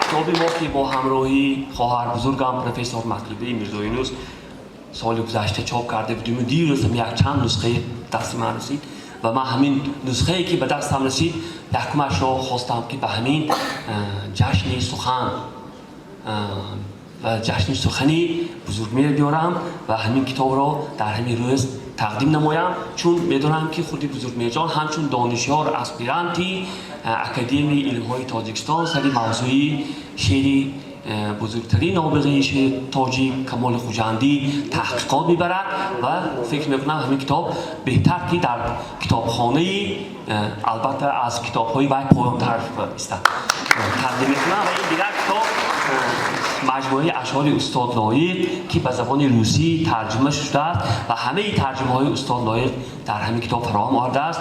زیر کتابخانه بزرگمهر جان عزیز من باشم. سلامت باشید.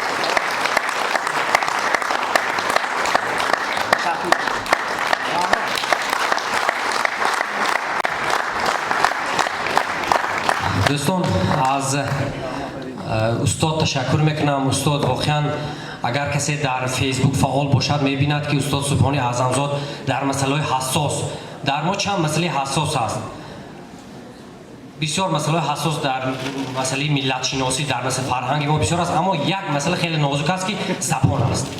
این زبان ما میخواهند نامش دیگر کنند، میخواهند از خود کنند، میخواهند برخواسته از دیگر زبان ها معنی داد کنند، لیکن استاد اعظمزاد جان فدایانه به قول خود ما سرسختانه و دشمنای بیرون و داخل که میخواهند که مسئله زبان نزاع برانگیزند و گویند که زبان حدود ایران دیگر است و زبان حدود افغانستان دیگر است و زبان تاجیکستان دیگر است، جوابهای دندان شکم میدهند. سلامت باشید. دوستان عزیز، من با کمال احترام به سخن رشته سخن حالا کنده نشده ایستاده به سخن به بهرام جان و برادر عزیزم بهرام رحمتزاده پسر بزرگ و شه پسری گویم من پسرانشون از این پسرایی که بزرگشان هست و شه پسری شاعر خلقی تاجیکستان احمد جان رحمتزاده دیرکتور مرکز علمی کمال خوجندی هستند. از دوستای بسیار دیرینه ما هستند، بسیار دلشان دریا است. صحبت می‌کنیم. به تماشا سوگند و به آغاز کلام واژه‌ای در قفس است. میگوید سهراب سلام و یک جهان محبت نثار شما عزیزان باشد. وقتی درباره یک شاعر صحبت میکنید من نمیدونم برداشت‌ها گوناگون هستند، اما برداشت‌ها چه خیلی میشن. یک شاعر میتوان از یک مصرعش هم بزرگیش، حشمتش، اندیشش، محبتش، فراگیریش، فلسفهش دریابید. مثلا وقتی بینید اگر از نیما یوشیچ بزرگ پدر شعر نو فارسی تاجیکی صحبت کنید، یک مصرعش کافی. میگوید من قایقم نشسته به خشکی، تمامی وسعتی اندوه، تمامی وسعتی هنری همین شاعر در یک همین مصرعش دیده میشه. میگوید من قایقم نشسته به خشکی. وقتی اگر درباره بزرگمهر صحبت کنید، بزرگمهر البته مثلا با نیمایوشیش قیاس نشونده است، اما آب اقیانوس هم، آب چشمه هم، آب رود هم از یک قطره معلوم میشه. بزرگمهر بسیار چیزهای عجیب دارد. اگر من شخصیتش نمیگویم، میگوید که در میان سنگ ها آینه دارم تا ابد. بینید همین وسعت، همین پهنایی، همین دید، یعنی همون معیار هست. بزرگمهر البته وقتی که معیار میگیرد از بزرگا میگیرد. اینجا در حضور شما عزیزان، در حضور شما استادان سخن گفتن ما شاید اونقدر از روی آداب هم نباشد، اما این همش از محبت است. بزرگمهر همین قدر یک انسان عجیب هستند که این کسی دوست نداشته نمیشه. یک انسان بسیار خاکسار و خاکی، لیکن در عین زمان یک انسان بسیار پرغرور، یک شاعری که تمام غروری به قول خودشان اینجا خواندن غرور نیاگان در سینه‌شان نهفتند. من شوخی آمیز هم چندین مصرع ها شعرها بخشیدم برای بزرگمهر عزیز. شوخی کرده اینجا یک تو بزرگی و مهرزان گردید پشت نام عزیزی تو الحاق، پس بهادر نسب گرفتی تا فتح سازی سراسری آفاق. اینه بینید سراسری آفاق دلهای ما فتح کردن. امروز شب شعرشان است، شب بسیار شب اولین شعرشان، لیکن شب اینقدر روشن، شبی که از چهره های نورانی شما، از دلهای آتشدار شما روشنی میگیرد و این محفل را برای بزرگمهر که از آغاز کردن از زادگاه فتح کردن شهرها و که این کس علاقه شهرهای دلی ما فتح کردن، به این محبتشان، به این صمیمیتشان. بزرگمهر انسان ساخته نیستند، بزرگمهر در همه حالت صمیمی هستند. در این زمان این صمیمیت نگاه داشتن، صدرویه نبودن، این بزرگترین دستاورد است. همین یک مرد تربیه یافتن این بهترین تحفه است. یک استاد وقتی ما در مرکز علمی کمال خوجندی که فعالیت میکنیم و هر سال 10 جلد 12 جلد کتاب نشر میکنیم، برای من شوخی آمیز یک حقیقت تلخ گفته بودن که امروز زمانی هست که ما از نشر کتاب ها دیده به نشر انسان ها بیشتر نیاز داریم، یعنی انسان های حقیقی. بزرگمهر عزیز هم یک انسان واقعا حقیقی، یک شاعر واقعا بسیار عجیب هستند و بینید میگن که من از شکار آفتاب آمد دلم، یعنی اونقدر دلی بزرگ دارن که به شکار آفتاب میروند. یا مثلا رنجی شبهای سخن را میکشم، میگن رنگ را در دل شب جسته رنجی شبهای سخن را میکشم، میگن. و همین گونه بسیار مثال ها میتوان گفت. من میخواهم که با یک غزل خودم که به شاعر عنوان دارد، به شاعر عزیز ما سخنم جنبست کنم از نام ریاست شعبه سغدی اتفاق نویسندگان، از نام تمام قلمکشای ولایت عزیز ما، از هیئت دوستان، از هیئت مرکز علمی کمال خوجندی. این کس موضوع تحقیقشان سبک سخنی کمال است. برای ایشان بار دیگر تبریک میگویم و همین غزل برای شما قرائت میکنم. زندگی ای عذاب راحت کش، کار بیهوده و فرصت کش، چنگیزی تنگ چشمی تیرانداز، تیموری لنگی و جسارت کش، قامتم را خم آوری آخر وقت ای با غروری سولت کش، بخت ای عیش سوزی شاد شکار، بخت ای عیش سوزی شاد شکار. خب باز هم زندگی کنه شاعر، شعر گو، شعر خوبی کلفت کش، گرچه چون شاعران، گرچه چون آدمان عاشقان لاقیدن، شاعران آدمان غفلت کش، تا زمانی که شعر بود سپر هیچ تیره نگشت ملت کش. سلامت باشید برای بزرگمهر عزیز، مبارک باد برای همه ما، مبارک باد چنین بزم زیبا، چنین مرد زیبا که هر یک خصلتشان تمامی به قول روزها میمیکشان به خودشان میزیبد، دست جمانی هاشان شعرخوانی هاشون خاص خودشان تقلید نمیکنند به هیچ کس، خاص خودشان برای این کس مبارک باشد. با یک دیوان استاد فرزانه که یک جهان محبتشان اینجا ارسال کردند و با یک کتاب خودم برای ایشان تبریک میگم. همسرایان نور خوجند که با راهبری هنرمند مردمی جهاد شوروی جوروی مرادوف در شهر خوجند باستانی فعالیت میبرد، اینام کریم و فرصت رو دهم شعر رودکی، یک غزل ما که با افتخار بزرگ داشتی استاد رودکی نوشته شده بود، آن به آهنگ در آوردند و در همون انسامبل با همه آن نوازنده ها ثبت کردن. به اون نوازنده ها هم تشکر، به استاد جوروی مرادوف هم تشکر که این انسامبل راهبری میکنند، پرستاری میکنند. و حالا دوستان نوبت به شعر رودکی، سرود رودکی با اینام کریموف برادر عزیز ما.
بعد عربی خراسانی زبان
دوستان عزیز، همین یک کیفیتی سرود دور نشده.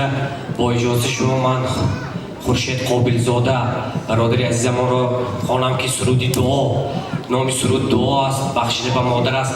اونا اینجا پیشکش شما گردانند. یادآور میشم که خورشید قابل زاده پسری فرزند همین دیار هستند، پسری خورشید قابلی دایره چفته همه شنیدگی، پسری همون کس به افتخار شما یک کف میکنیم. برادر تند و برادر عزیزی من برام همه شعرهایی که در اینترنت میبینید ثبت شدگی است و صدای من که میرود در استودیوی همین خورشید قابل زاده ثبت شدگی است. تشکر. مرحبا.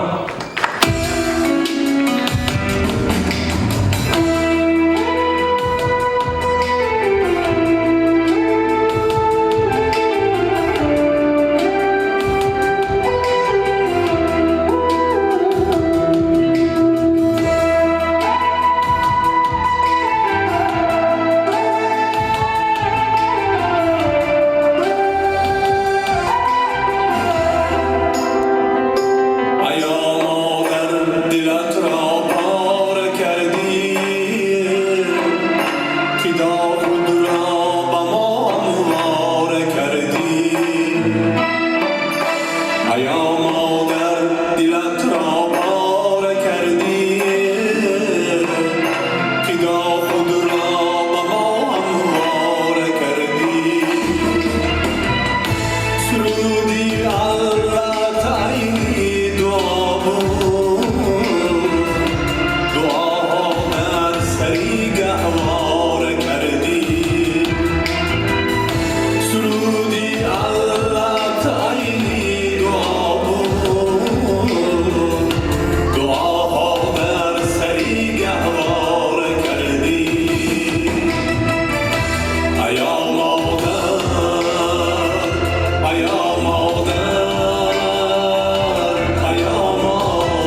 فرش برین آمده است، بحر پاکان به زمین آمده است.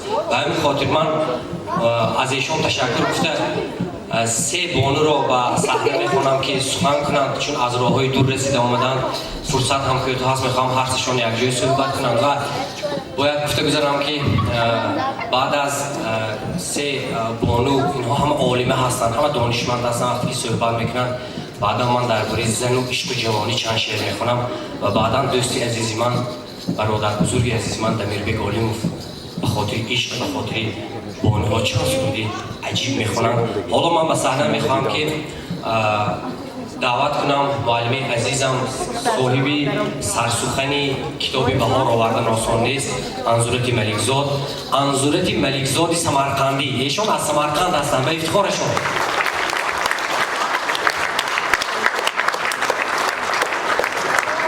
گویا که یک چهره نورانی سمرقندی دارند و معلم عزیز سریا حکیمова معلم عزیز مرحمت شما را به صحنه میخونیم و رعنای زایردوخت اینها همشون رو معرفی کنم. تنها میخوام که پیش من باشن.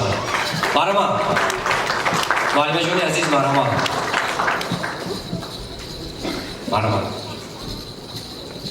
السلام علیکم دوستان عزیز، شیفتگان سخن نو، عاشقان راستین سخن، تمام نفران امروز جمع آمدند که اینجا واقعا عاشق سخن. در زمانی که فقط فاصله های اجتماعی در تمام دنیا رعایت می شود، فاصله ها را تنها سخن می تواند بشکند.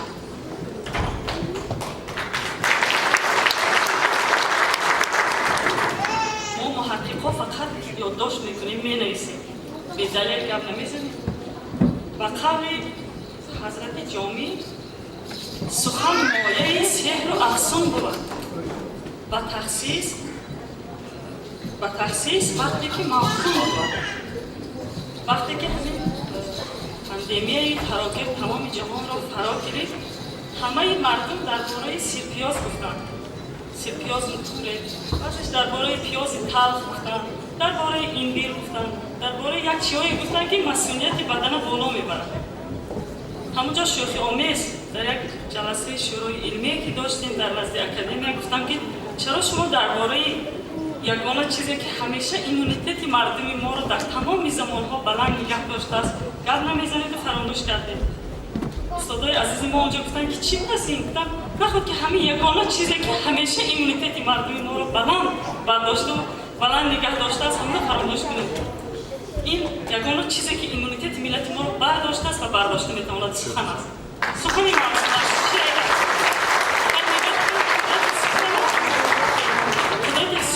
و در همون زمانه‌ای که در فیسبوک دنیای مجازی بودیم اندرمان بودیم گرفتار هستیم، همه شما خبر دارید یگانه تسلی بخش دل مردم که به ویروس پیچیده بودن باز همین سخن زهر با زهر و گرم است سر، سخن تلخ و شیرین و داروی در همین میدان‌های جنگ در عرصه‌های بسیار تهلکه آور زمان محض همین سخن ملت ما را نگه داشته است.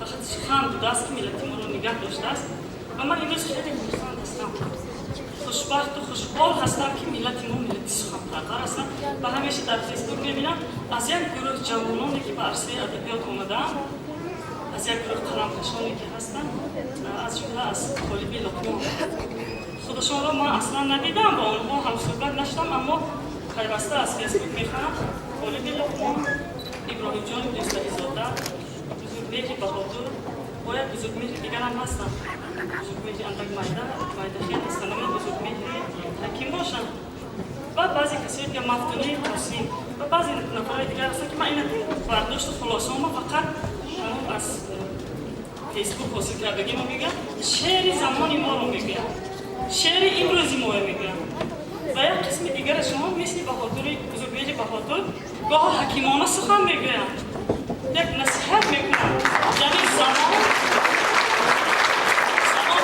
جوانها رو پیر کرده است، جوان پیر شدند، شاعران جوان پیر خلاصه های خیلی زیاد دارن. این جوان پیر به معنای مثبتش است، به معنای منفی نیست، به معنای مثبت سخن است. یک مقاله هم تر بیرم اونجا در دفترم گفتم با دفتر ترافیکی من نبینید که با حراس بیاد که این خود همه خود چیز میخوند. حالی باید خطیبه سری میبر میبراید و با گرد میزند میگم که من میفهمید میگو من گفتم خب بودم گرد میزند نش اهل تولار زید نشان میگن که مسلمانی چی هست؟ من میگم من یک مردی خطیبم با مسلمانی چیکار دارم؟ یا برای ما هم یک محقق هستی و درباره شعر گپ زنیم من چیکار دارم شما زیر میشید یا دوستان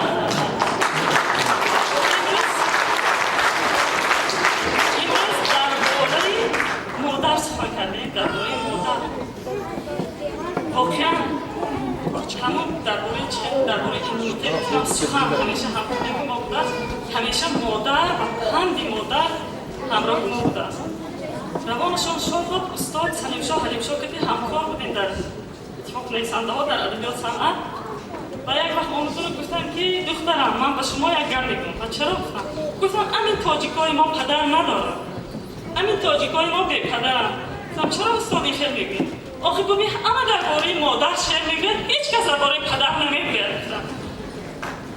این گپشون نیم هزل نیم جدی نیم شوخی بود یعنی همین که استاد هم یک حکمتی داشت یک پندی داشت که ما گرفتار پند مادر هستیم همیشه ما ملتی آریوی همین مادر ما چی باید اگر پیر میشیم همون گپ در گوش ما صدا میاد مادری من این خیلی میکرد مادری من این خیلی میگفت پس این درستترین کار است و افتخار مادر عزیزم اینجا هستن آقای گلچهره سنی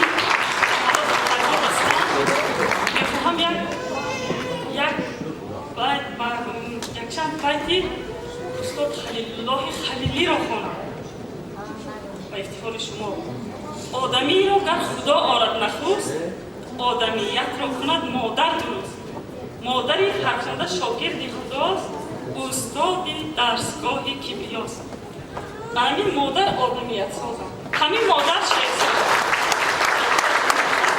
شعر را همین چیزی آدم سازم انسان سازم من میخواهم که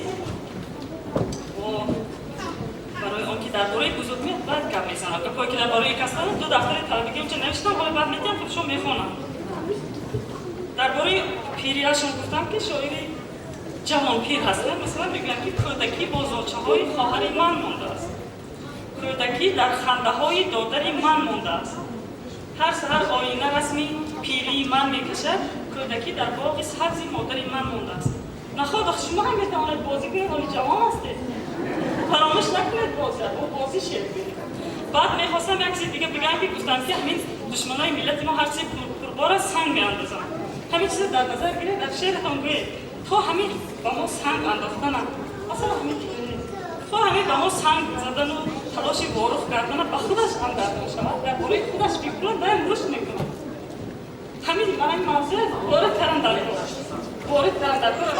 شعر و همین دشمنان ما باید دشمنامون یاد بگیریم آموزیم که باید اونا یک چی یاد بگیرن در آخر یک بیتی خودی بزرگ مهر برای خودشون بگیم بسیار فرو را و دل حکمت دانش از ریشه دوانی بشود نخل قوی‌تر همین گپ به خودشون همچون پند میگویم اما نه این خیلی که جوان پیر شوند درباره پیرگان فقط نصیحت کنیم چه خیلی که همین درست سرگردن شد یا فقط شعر زمانی ما یا شعر امروزی ما بگن مثل همین باز شعر امروزی ما بگن اما کودکی هاشون فراموش نکنن فقط از آنچه های خواهرشون نصیب کنن و میخواهم با مادر عزیز یک برگ سبزی که از دوشنبه آورم برایشان تقدیم کنم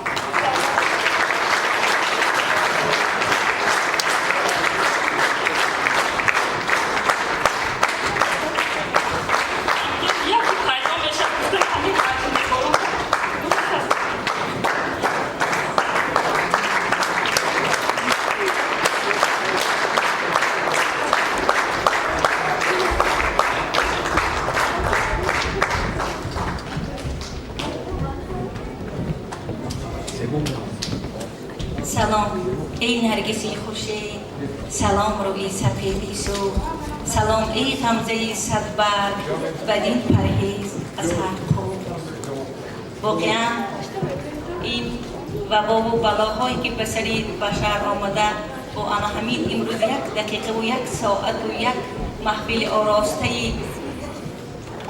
شخصیت های بیداردی مقامات اجرایی حاکمیت دولتی ناحیه قونچی سببگار این جا نشستن و بزم آراستن و شعرگویی و شعرخوانی کردن و سخن را به عرش بالا بردن انا همین مقتدیری فرهنگ و تاریخ و تمدنی ماست. اگر بزرگ نمی بود چگونه میتوانست که اینقدر بزرگ‌ها را روی صحنه بیاره، روی صحنه آورد و اینقدر بزرگان را در اینجا دعوت کند که دعای شما مستجاب شده است. هر محلی که در کدام محلی که زندگی میکنیم دستی دعا میکشیم که فرزندای فرزانه به کمال رسند. شما مردمی با شرفی ناحیه قونچی و خدا نزدیک هستید که دعاتون مستجاب شد که این فرزند را به کمال و دنیا آوردن. مادری عزیزتان و من چندی بار به خانه بزرگ میرجان نان و نمک شده و فضای خانهشان شاعرانه، صحبت‌ها شاعرانه، دسترخوان آراستشان شاعرانه و معامله و معاشرتشان شاعرانه.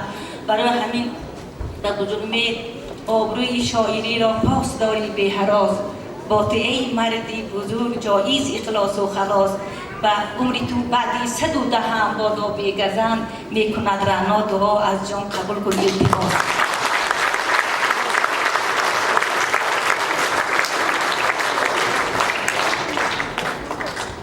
دانی که چیست دولت؟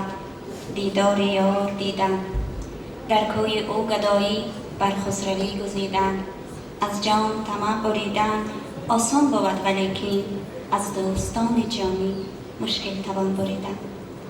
سلام و درود.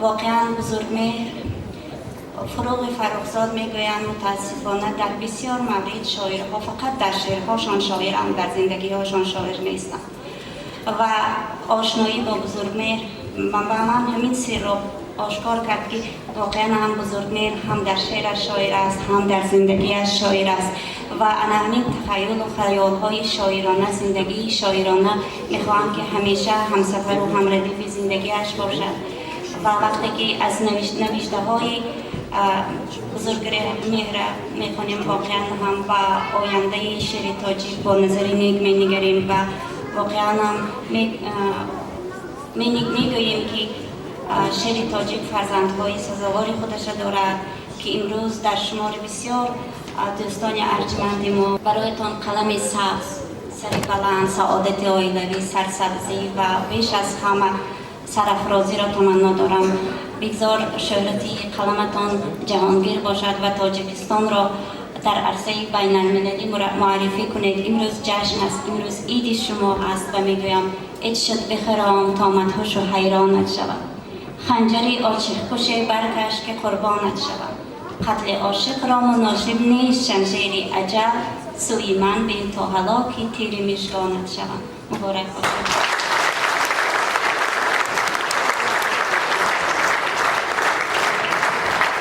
بعد اینقدر قربان شدن های معلم من درباره بانوها، درباره عشق اگر شعر نخوانم به فکرم دیگر دیر می شود. از ازل تا به عدم عشق بوده است، از عرب تا به عجم عشق بوده است. حکمت و فلسفه را گفتم علم، حکمت و فلسفه هم عشق بوده است. تو مگو مذهب خیام چی بود؟ مذهب اهل قلم عشق بوده است. کس نیارید شمارد اختر بیرون از قید و رقم عشق بوده است. عارف دفتر عرفان را شست آتش و دیر و حرم عشق بوده است. اولین حرف خدا عشق بوده است، آخرین حکم حکم عشق بوده است. زن و شیر و شراب از یک تبارند، تب و تاب و سراب از یک تبارند. به زن میل و هوس دایم جوان است، زن و فصل شباب از یک تبارند. بهاران گلفشان کی بود بیزن، زن و باغ و گلاب از یک تبارند. به زیر پای او جنت نهادند، زن و مهر و ثواب از یک تبارند. گره قلب او بکشا به تدبیر، زن و علم حساب از یک تبارند. همیشه ناگشوده پر معما، زن و راز و کتاب از یک تبارند. بدون زن نمی بود و نشاعر، زن و شعر و شراب از یک تبارند.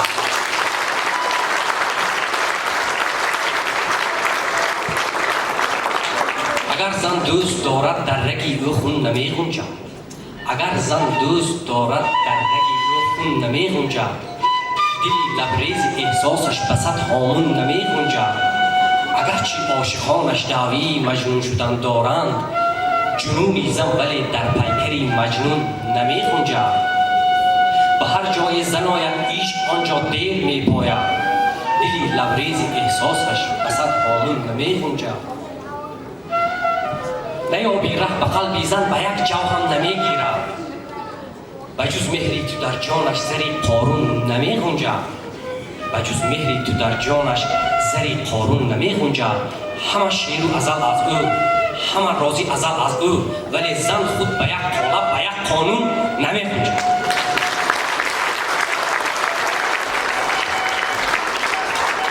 ما در تیرماه عاشق شدگی هستیم. نام یک شعر دیگر عشق تیرماهی. تیرماه بود به دل عشق تو می‌ورزیدم. تیرماه بود به دل عشق تو می‌ورزیدم. با همه نقص و کمی پیش تو می‌ارزیدم. دستی تو در کف من دست خدا را می‌ماند. از رها گشتن دستی تو به خود لرزیدم. من ز صد قافله وامانده تو را یافتم. چشم از هجر تو گریانده تو را یافتم. از دبستان همه دیپلم محبت دارند، من چی؟ صد مدرسه را خوانده تو را یافتم. صدای عشق کشی آهنی رایانه، صدای عشق کشی آهنی رایانه میکند تیز به قتل من و تو دندانه. لیک چشمان تو که جذب محبت دارند، هر زمان باز کشد جان مرا تا خانه. از ازل در خط پیشانی من نامی تو بود. جانی گردنکش و گردنشق من رامی تو بود. من کجا شعر کجا حافظ و خیام کجا، این همه تب و طرب همت این آمی تو بود.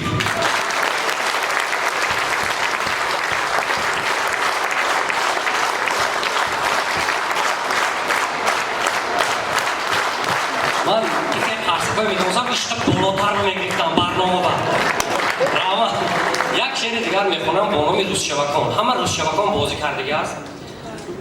گاه با دخترک ها بازی میکنید، گاه با جورو برادرها. ما هم یک زمان خیلی روزشبکان، ما روزشبک میگن در همین درغانچی روزشبکان میگن، روزتکان بازی هم میگن در مردمی خطلان بعضی جاها روزشبکان. من از تو میشدم پنهان، تو از من میشدی پنهان. تو را میافتم مرا میافتی مشکل، تو را میافتم آسان. ز کنج ناگهان یابم پر از شور و شعف بودی. ز خرسندی و خنداخند تو گویی شاد کف بودی. مرا گفتی ز نو بشمار، ز نو چشمان خود را بند. همان بود آخرین خواهش، همان بود واپسین لبخند. شمردم تا هزار و چند، کجا پنهان شدی ای یار. نمییابم نشانت را پسی دروازه و دیوار. زی دوری تو رفتی از برم ناگه، تو رفتی از برم ناگه. و بازی های طفلانه پر از عکسی صدا کردم در و دیوار و تخانه. زی دوری آمد این آواز، نپنهانم پسی دیوار. نهانم پشت صد آزار، پسی تقدیری بیزینها. الها شما هم روزشبکان بازی کنید. یک بعضی ها روسیه بر روزشبان، بعضی ها دوشنبه روزشبان میگه یابید یک دیگره، یک دیگره یابید، عشقا یک دیگره یابید.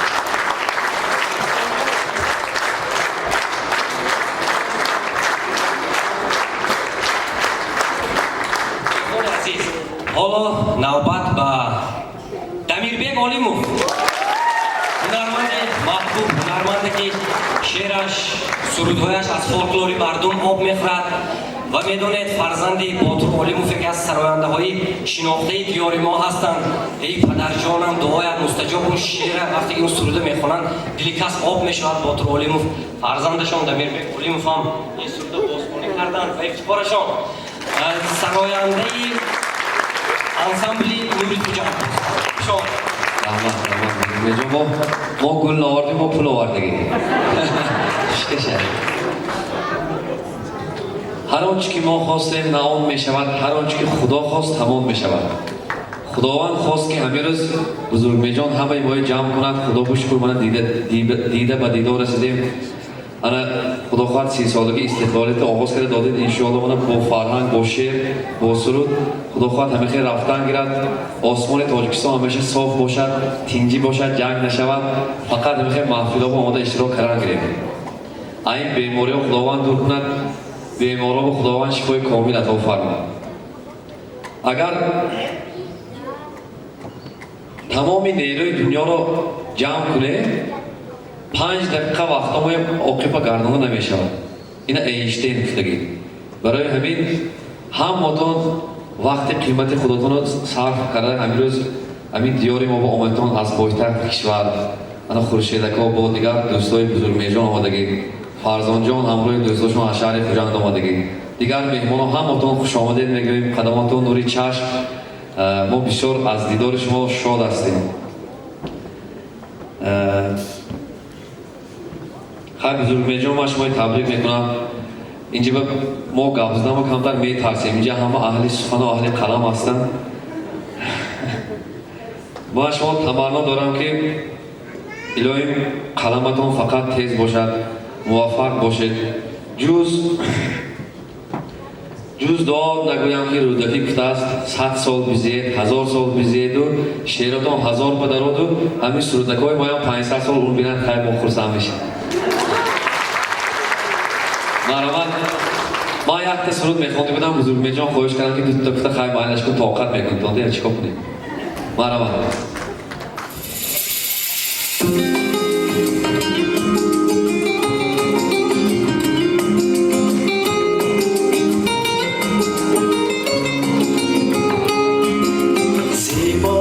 سمرقندی شیرین شکر خندی یا هنرمندی دیلبندی با سبکی خراسانی با لحنی زرفشانی گلبرگی غزل خوانی میخندی زیبای سمرقندی شیرین شکر خندی یا هنرمندی با سبکی خراسانی با لحنی زرفشانی گلبرگی غزل خوانی بخندی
چرخندی دیار هنرمندی دلبندی زیبایی سمرقندی شیرین شکرخندی دیار هنرمندی با سبکی خراسانی با لحنی زرفشانی گلبرگی غزلخوانی میخندی زیبا سمرقندی میخندی تشکر همه خورسنده بکنید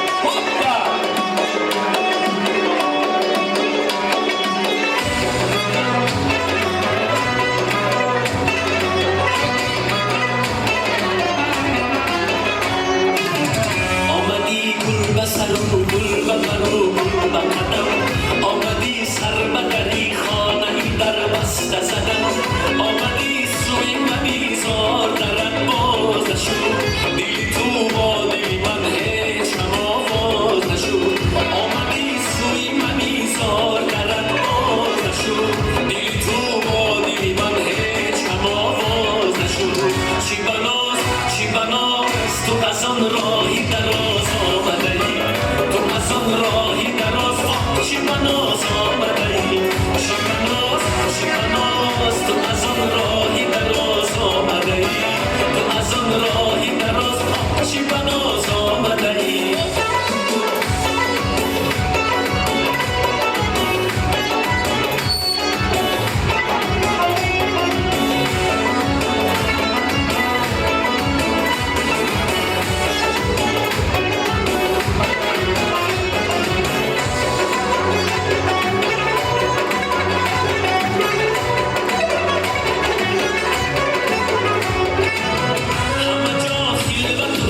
کوچه خموش است بیا دل من چشمه فریاد خروش است بیا همه جا خلوت و هم کوچه خموش است بیا دل من چشمه فریاد خروش است بیا غزلی حرفی خوشی زینت یک شعر تری بیت مهتابی من زمزم گوش است بیا چی بناز تو از آن راهی دراز آمده ای تو از آن راهی دراز چی بناز آمده ای چی بناز تو از آن راهی دراز آمده ای تو از آن راهی دراز چی بناز آمده ای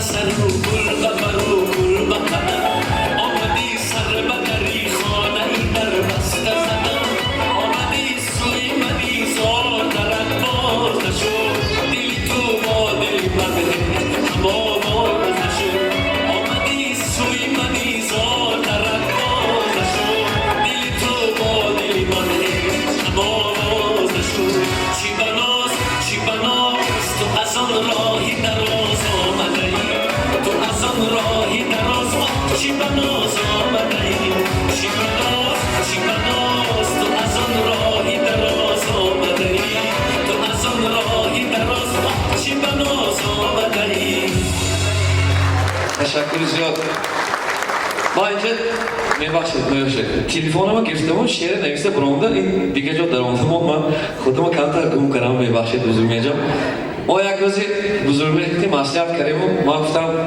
بزرگ میجا یکم شعر نویسید که برای همین دیهه خدا ما باشد یا همین قشلاقی خدا ما باشد که یک ما خانه گفتم که اینا محلش گفتم ما نوشته بودن آنچه پیش شد آهنگش تیار نکید همین ولی کمک آماده نشده است من بسیار میخواستم که همین سلوکیتی آغاز کنم لیکن اگر اجازت باشد 4 بیستش ما شما خوانده دیم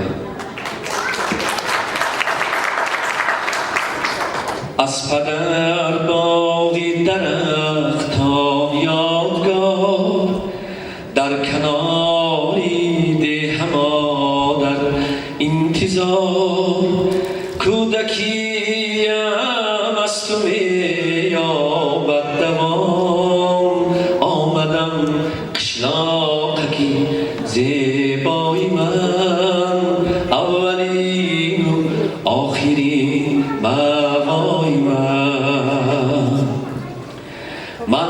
درختانی تو را گویم سلام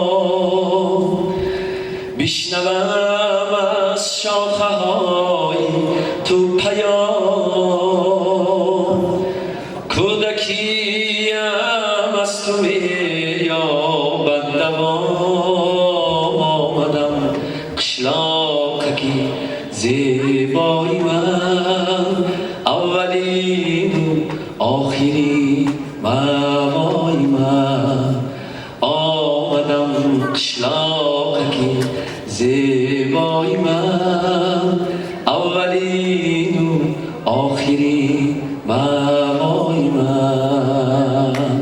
تشکر زیاد. این دفعه خداوند هم باشه دختر میخونیم و وعده میدم. سلامت باشید. من همین شعر یک تاریخچه عجیب دارد که من چند موضوع فیدوی نفقه در اومدگی بازنشسته شدگی اصلا در دوشنبه زاده اینجا هستن و اونجا فعالیت های سیاسی و جمعیتی داشتن. من همشون رو میبینم کوشش کرده ایستادن که یک زمان خانهشون فروخته باشن یا زمینشون نباشد همیشه زمین یک پارچه گرفته همینجا دوری پیری رو بیاین.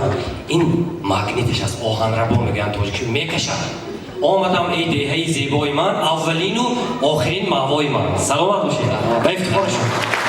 دوستان عزیز همین کیفیتی سرود گوش کردن گم نشود. من نوبت را به استاد آتابویف ترسمراد آتابویف خدا رحمت کند یادشان بخیر فیروز آتابویف نوبت میدم. برادری عزیز چند پیش یک شعری ما رو با نام جوانی آهنگ بستند. روحی استاد آتابویف شاد باشد فرزندشان در منبرهای بلند سرود سراید. مرحبا.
جوانی جرأتی سرشار آغاز است بدونی بر آغاز پرواز است بهاری زندگی را لحظه ناز است قطاری تو مرایی ساز و آواز است قطاری تو مرایی ساز و آواز است جوانی هم اصل دارد جوانی هم نظر دارد جوانی هم نظر دارد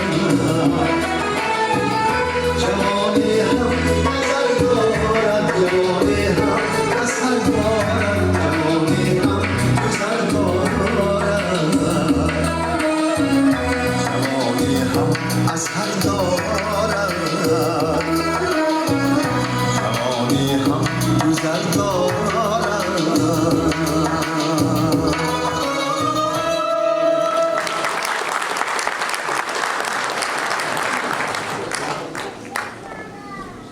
عزیز کم با پایان برنامه هم میرسیم. برای صبرتان، برای تحملتان، برای احترامی که به سخن و ارجگذاری که نسبت به سخن دارید من سپاس میگویم.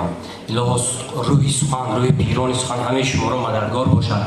حالا احسان جان از آبی باریک خودمان نامزد علمی فیلولوژیا و ابراهیم جان یک حرف چند حرف میزنند و همین که یک با اینام جان کریموف یک سرودی رقصی میخونم با همین خدا خواهد برنامه به پایان میرسد. من حالا ابراهیم جان را به صحنه میخونم، احسان جان را.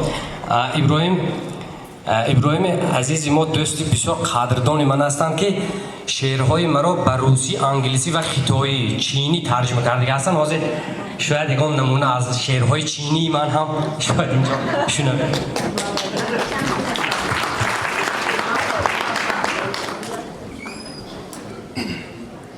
آمدم ای دهه زیبای من، اولین و آخرین ماوای من. جان من بر آب و خاک تو گرا، کهنه شد دنیا به من اما تو نه. مرغک در شاخه گوید نرو. آمدم ای دهه زیبای من، اولین و آخرین ماوای من. درود به همه شما عزیزان، استادان عزیز، هم قلمای گرامی و مردم عزیزی شعر دوست و فرهنگ آفری غانچی. همه شما رو به این محفل، به محفل دوست و برادرم که ما فراتر از این دو واژه هستیم و مناسبت ما رو نمیتواند یگان واژه، یگان کلمه افشا نماید، چون دریایی است که ترجمان ندارد این محبت. و امروز که در ایام فاصله فرما، در ایامی که ما از همدیگر دوری می جوییم و ویروس گرچه ما را دور کند، فاصله های فیزیکی ما را دور کند، محبت های ما را، قلب های ما را هیچگاه از هم دور کرده نمی تواند. و من همه شما را به محفل عشق، به محفل زندگی، به محفل شعر، به محفل دوست و برادری ارجمندم، دوست به دل، به جان نزدیکم، دوست بهار پیغام و بهار آفرینم. بزرگمهر خوش آمدید میگم. بزرگمهر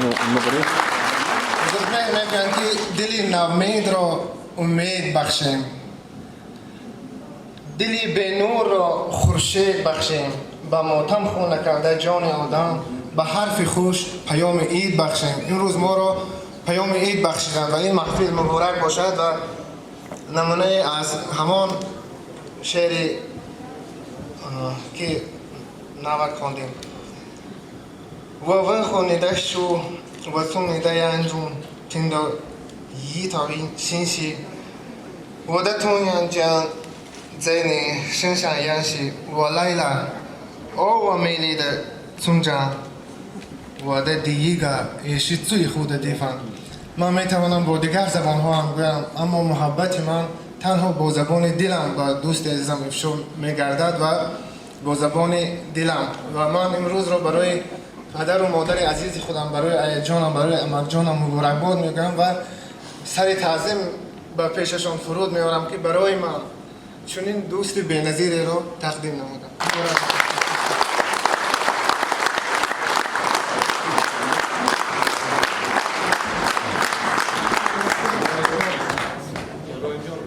ابراهیم جان همگی 30 سال دارند اما در لابراتوری راهسازی شرکت بیسین چینی راهبر هستند. زیر دستشان چند نفر هم چینی ها هم تاجیک ها کار میکنند. این خیلی یگان متخصص حالی ما کم داشتیم یا شاید نداشتیم که چینی ها را کار فرمایند و چینی ها گز خودآموز آموختن راهسازی اسفالت کنند افتخارشون و زبان هم خودآموزی کرده یاد گرفتن. زبان فرانسوی و انگلیسی و ازبیک و ترکی هم میدونند. خیلی اما خوبسار هستند، خیلی یک انسانی خاکسار و فروتن هستند. من براشون قرار میخواهم و میخواهم که بیشتر ترجمه کنید. 1 میلیارد خطوی های هم شعر کتیبه کنیم چی دوستان. البته این لطف است دوستان. من با همین محفل ما با پایان رسانده همین شعر ساعتی مادری من خورشید است شما میخوانم، چون محفل نامش از همین شعر گرفته شد. با ساعتی مادری من خورشید است.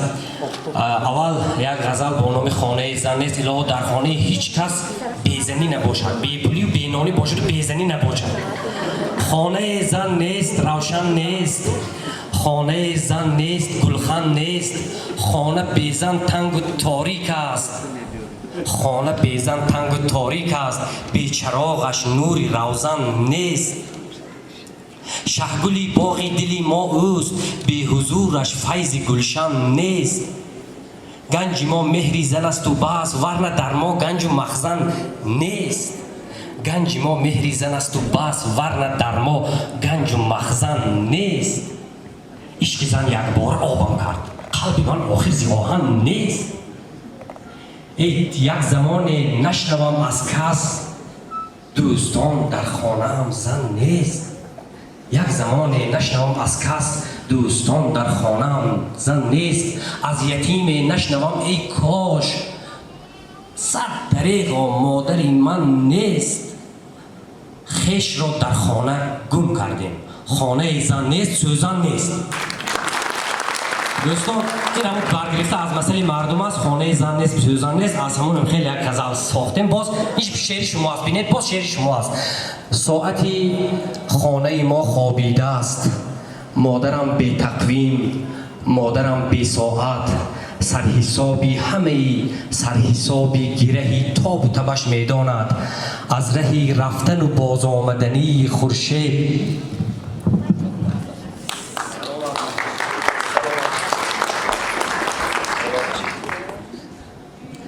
از رهی رفتن و باز آمدنی خورشید گذری روز و شبش میداند. از رقمهای پریشانی عمر، از حسابی همه سود و زیان روز میلاد مرا میداند. روز زادروز خودش نمیداند، روز میلاد مرا میداند. ذاتن و فلسفه زندگی را میداند که برای دیگران زیستن است بی ساعت بی تقویم. همچون موهای سرش روزی او اسپید است، بدلش اقربکی امید است. ساعت مادری من خورشید است.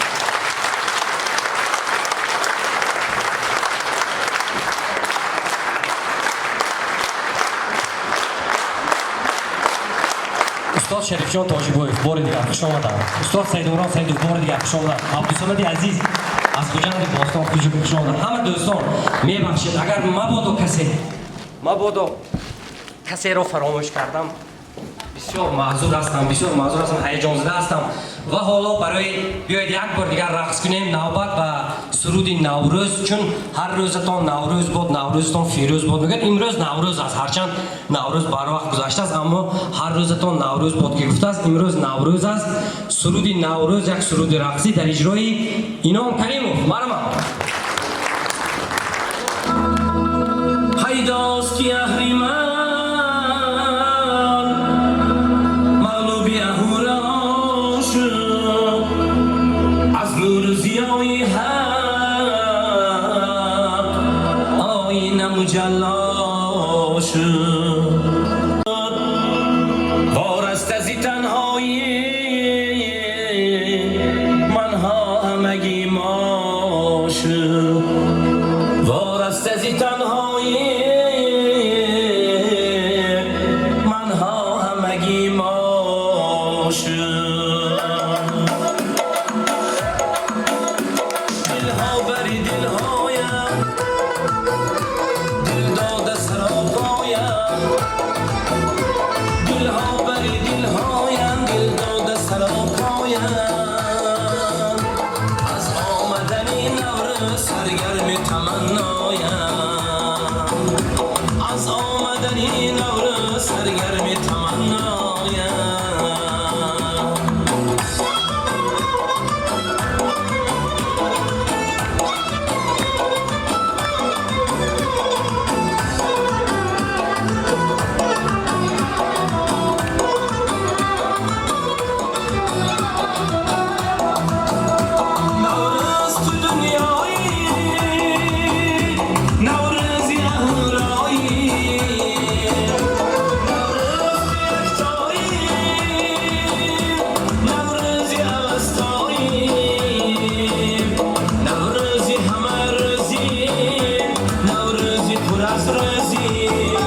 خوش باد در باغ چمن خوش باد نوروزی سخن خوش باد در باغ چمن خوش باد.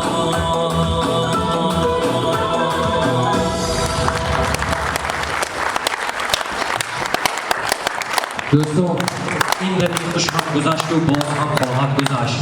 عمر ما با یاد این دم دم به دم خواهد گذشت. ای بسا دریا بخشکد تا بداند روزگار، مثل ما دریا دل از دهر کم خواهد گذشت.